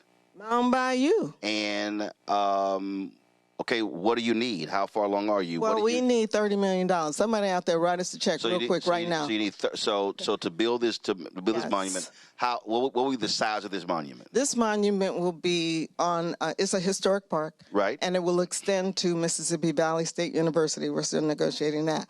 But at all 18 counties that represent the Cotton Kingdom, we will have a Shotgun House Interpretive Center. Okay. And so here, we're still negotiating land space, but we're working with the Johnsons on that in that regard as well, too. Got it. And what will be the size of the monument? 30 itself? feet. 30 feet? Yeah. So the $30 million is for the monument and the whole project. Complex, yes. Gotcha. The whole project. What role does the state play in this? Are they embracing this or not? Let me just say that we haven't asked for the money yet because we were getting the narrative story right. Okay. I got my PhD around this whole thing, right? Getting and doing this research. It is amazing. First of all, cotton is not indigenous to North America. It is indigenous to Africa. We brought the seed, we brought the gin, we brought the skills, we brought the people who knew how to plant and pick cotton and make it into what it has become, the #1 commodity of all commodities for over 200 years. All profits that were made did not equate to the monies that were made in cotton. We got to understand that. And we didn't, that's because we wasn't paid, right? That's why they made so much money. That's why all these white folks still rich on trust fund accounts. Thank you very much. Because they didn't pay their workers. They didn't pay us. So again, we have to make that demand. And who is it? Frederick Douglass has said, you ain't going to get nothing until you demand it. And so you got to know what you know and know that grandmama and them did this work and trusting that we will benefit from their labor. Right. So where's our demand for that? Reparations? Okay. Retributions? Okay. Whatever R word you want to use, we got to be the one to make that demand. And so I'm just saying, this is a very important first step. And it was John Jarvis, our President Barack Obama's National Park Director, when I was telling him about it, because we wanted to become a national park. Right. Once we build it, let the country take care and protect this Right. thing for the life of this country. He said, it's time. So again, for the whole project is $30 million. Yes. But to get the statute done, what is that? Yeah, that part is broken down. Ed has a whole complete budget broke down. And I'm not. How much is it? I can't remember. Okay, how you I know think I had it's a about number? $2 million. It's about two. I think it's about $2 million. All right. For the whole. Because you already said the man 93. I know, you gotta hurry so up. the whole thing is get the money to build the monument so that at least the monument is done. Hey, Roland, this $2 million. Like, okay. Yeah, Doc, we Doc, could just Doc, get I know the you monument. I want the whole thing. No. See, Doc, right there. See, Doc, let me real clear. I'm not greedy. Doc, let me real clear. You can't get 30 unless you get 2. Okay, that's right. Then you can't get 2, can't get 5 until you leave. That's all I'm saying. Yeah. So, like you said, the man 93. So, if we at least get the monument built. If we at least get the monument built, we can say thank you, Ed, for all of your there you go. work. So I'm just saying, Doc, next time you do a TV show, come with the number. Don't be saying, I don't know. I got on my computer. I see the whole picture. But no, you got to break that thing down. You trying to complicate this, okay? I'm trying to get it done. No, you see. We want all of it. See, okay, you a preacher. You need to explain to her about how to raise money. Okay, she ain't doing this right. She ain't doing this right. No, you ain't doing this right. I'm helping her out. You need to help her out. She ain't doing this right. Look, I know how to raise money. You ain't doing this right. We need you on board, by the way. Don't be sitting here saying, I don't know. We need that kind of help. I got on a legal pad at my house. No, that ain't going to do it. On my computer. That ain't going to. Okay, so again, what is your projected timeline? When would you like to have the money raised and the project done? Yeah, it is a 3-year process and building it out completely. And so now is the time that we're truly launching for the funding process. We haven't asked for the money because it's like I always felt that it's only going to take 1 or 2 checks, Oprah. No. It ain't going to take 1 or 2 checks. It could. No, it's not. It could. No, it's not. I believe. No, it's okay. First of all, as somebody, look, Alpha Phi Alpha Fraternity Incorporated led the building of the MLK. Tell you right now, that was not 1 or 2 checks. No, it was a series of small checks. Yeah. So my whole point is, you don't wait. Look, this show right here, all the people. It's only one prominent person that's given to this show. One. This show has been built and has survived for 7.5 years because of 47,000 people who have given $1, $5, $10, $25. Yeah, I hear you. So that's what I'm saying. So next question, Doc, what is the website for people to go to? Do you have your donate link up on the site? Don't tell me you ain't got no. No, you know I ain't gonna tell you ain't got no site, no links. You don't have a site? Of course we What's the got site? this site. What's the site? www.cottonpickers.us. And there are 4 different ways that hold you up, can hold up. contribute. Let's make sure the website up. Cottonpickers.us. Okay, all right, go. Keep going. Oh, and 2, on your points about the monuments, because my sister, who you know very well, Julianne Malvo, she was involved in pulling together the monument for Fannie Lou Hamer. Okay, so I'm on y'all site right now, Doc. So y'all have sent monetary donations.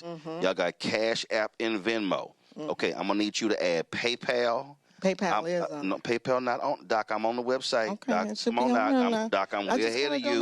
It's another link then. Doc, it's in there. Okay. Look, y'all can go and explore the website. I told y'all I know how to raise money. So many ways to donate. Okay, let me go. Even mailing a check. Okay, hold up. I'm checking.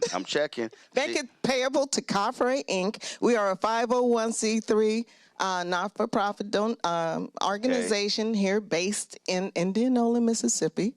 And so we've been at this since 2009. Okay, so Doc, let me give you some advice. Okay, so here's the problem. If you click the donate button, if you click menu and you click donate, it only goes to PayPal. Okay, so that's PayPal's the third one. Right? No. But you need a whole donate page. So when you just said send a check and everything, that's not on here. So you need to, whoever's doing your website, they need to change your donate page.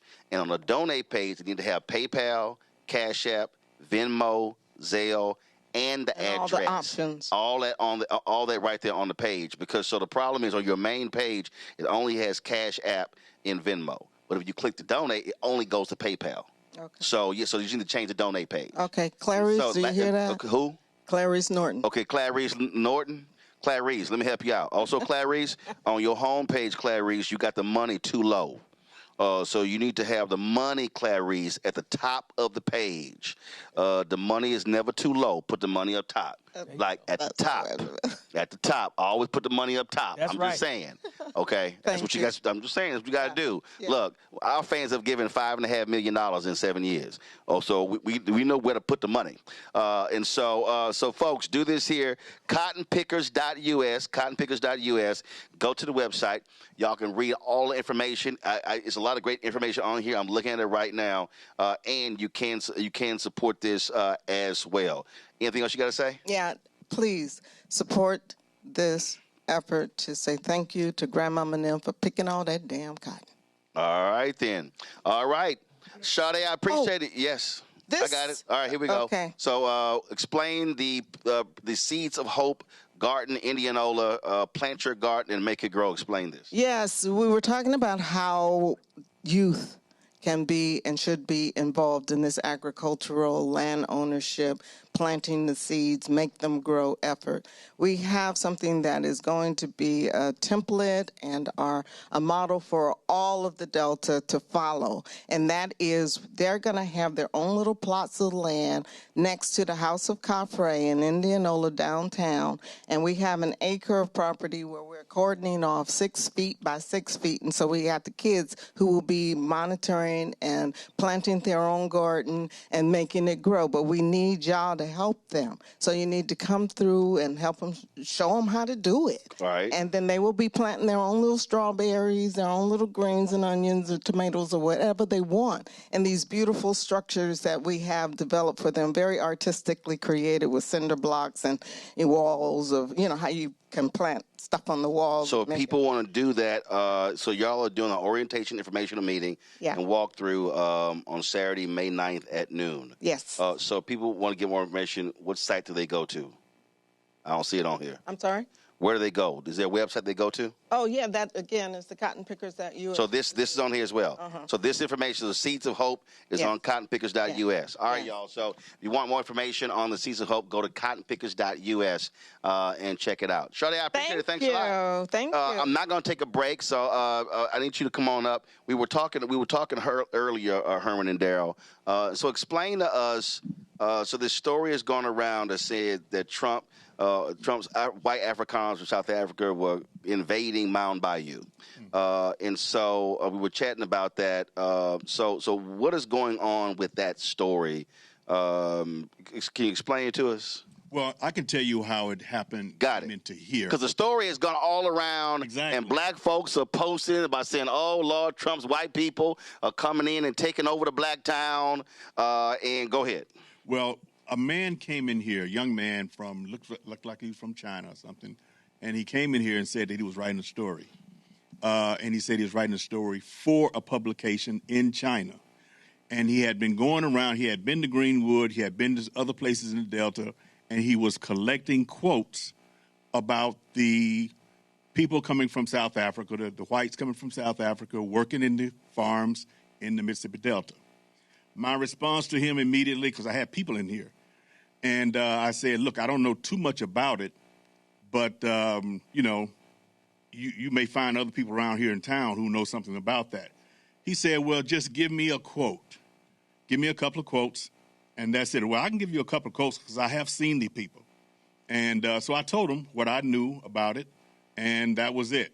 The next thing I know, a few days later, the whole story is about how it's coming to Mound Bayou. Yeah, it was done by and impacting the people in Mound Bayou, which was not the case. It was done. I'm looking at this. First of all, to the control room. I'm going to drop this in our group meet. So I want y'all to pull it up. I'm going to read from some of it. And it was done by And in fact, the Jackson Clarion Ledger ran the story. The headline said, Mississippi historic black farming hub hit as white South Africans take farm jobs. This is by the China Central Television. The lead said in Mound Bayou, Mississippi, which once stood as a proud symbol of African-American self-governance, unemployment among African-American residents is soaring as white South African farm workers fill local roles under U.S. visa programs, often earning more than locals. It says for years, Mexican laborers dominated these positions, but with the U.S. government dramatically tightening immigration policies, Mexican workers have largely stopped coming, creating job vacancies that South Africans have rushed to fill. So is that happening? Here? No, step up, step up. Okay, explain. So what's going on? Okay. First of all, what's your name? My name's Charles Motley, I'm president. I got the microphone. Put your hands down. All right, no, I got it. What's your name? My name's Charles Motley, president of Sunflower County NAACP. Sunflower County NAACP. Okay, gotcha. So what is going on? Well, South African came here to farm in Indianola. They've been coming for years. How far is Indianola from here? 30 minutes. Okay. And so they have been coming to Indianola for years. And what has been happening is that they'll come over from South Africa and they'll do the same jobs that black people are doing in Indianola for years, but they've been getting paid more. Ty Pinkins, that was part of the Mississippi Center for Justice, handled that case about 4 years ago. So he was able to get money for the black farmers that was being neglected for pay. I think he got about 7 paid. I took that case to the Mississippi Center for Justice. And so right now, they saying that since that happened, they trying to do the same thing in Mound Bayou, Mississippi. That's what's happening. So it's no truth to it. But they know that South Africa came here to work in the fields. And they was probably thinking they was going to do the same thing here in Mound Bayou that they did in Indianola, Mississippi. What y'all saying is that is not going to happen in Mound Bayou. It can't happen in Mound Bayou. Okay, got it. That is not our narrative. Get on that. So you saying they can go many other places, but they not going to be coming here taking farming jobs in Mound Bayou. I can't see a black farmer hiring a white South African. And the black farmers are here. So why are they hiring white South Africans? What it is, Italians and white farmers getting these South Africans coming in here to work. Got it. Now, yeah, true enough, Italians and white farmers have land around. Yeah, Italian and white farmers are ones who are recruiting them. Right, around the outside. But what y'all saying is they ain't going to be farming in Mound Bayou. Exactly. There you go. Okay. Roland, let me just say, we just wanted to clear that up. Go ahead. Let me just say, this is the thing. They assume, coming from another country, they assume that they'll just keep walking and keep walking. And let me go into this where these folks are in here. And then they say Mound Bayou, but they didn't know where they were. So they thought that they could put all of that together. I'm just trying to figure out why even the Jackson newspaper would run that. Like, they don't even know where this is. Yeah, but it was an article. Got it. Yeah, so just run the article. Nobody checked it. Right, but again, though, this is also why black-owned media is important. Right. To be able, because again, when I saw the story, I was like, hold up, wait a minute, what? I'm like, yeah. White Afrikaners rolling up in a black town. I'm like, I said, so when we had the show in Shreveport, I was like, hey, let's go ahead and roll on down there, and then we can do a show from there, and then find out exactly what's going on. So, because I just knew y'all wasn't gonna be cool with them white Afrikaner refugees rolling up in Mound Bayou. I'm just saying. Okay, I'm glad we got that straightened out. The pants are too short anyway. Huh? The pants were too short. All right, be careful. Yeah, but they too pale. So I'm just saying. And I surely don't think black people in Mississippi gonna be cool with some folk coming from these formerly apartheid folks. Exactly. I'm just saying. All right. I appreciate the hospitality. Thanks for everybody for being on the show. Thank you so very much. It was great coming here, and I really want folk to learn the history. So folk, obviously, if they can't come here, where can they go online to learn about the Mound Bayou, Mississippi history? MoundBayouMuseum.org. MoundBayouMuseum.org. Okay? Yes. And also, folks, they've got a number of books and mugs and shirts and things along those lines that you can also get to support. I appreciate it. Thank you so very much. And we got a donate button at the top of our website. There you go. Sade. We do too. Sade. We do too. Sade. What's her name? What's her name? Clarissa? What's her name? Clarice Norton. She's in Jamaica. Clarice. My niece in Jamaica. Clarice, I'm going to need you, Clarice, to change that website, okay, to get that donate page straight. She got you. All right, get that donate page straight. All right, y'all, that is it for us. I appreciate, again, we had a great time last night in Shreveport, really trying to help that community heal after that massive tragedy, 8 kids being killed, 2 women being shot. Their brothers are stepping up. So Dr. Kevin Washington, they had a series of events happening right now in Shreveport.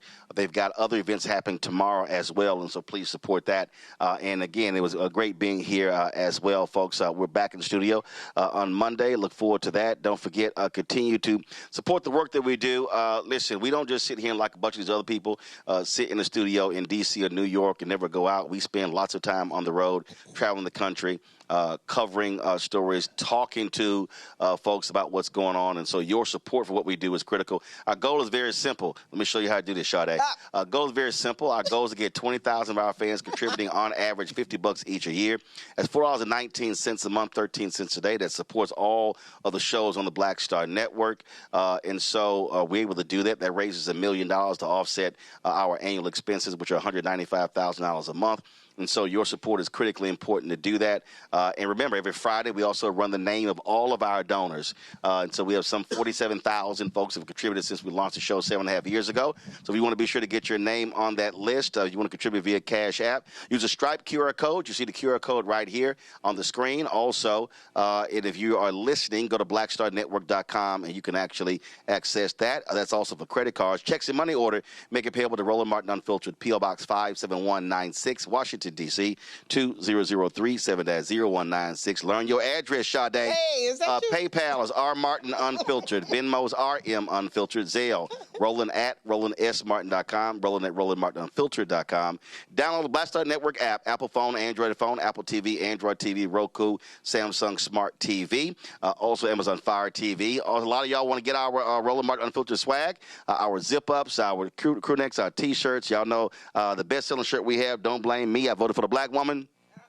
You can get that as a T-shirt or a crew neck, as a sweatshirt. Go to shopblackstarnetwork.com. When you go to shopblackstarnetwork.com, support all the black-owned businesses that we have, more than 50 black-owned businesses with all of their products there. So please support them as well in our marketplace. All those products you see right there in our studio, those are all black-owned companies, and so please support them as well.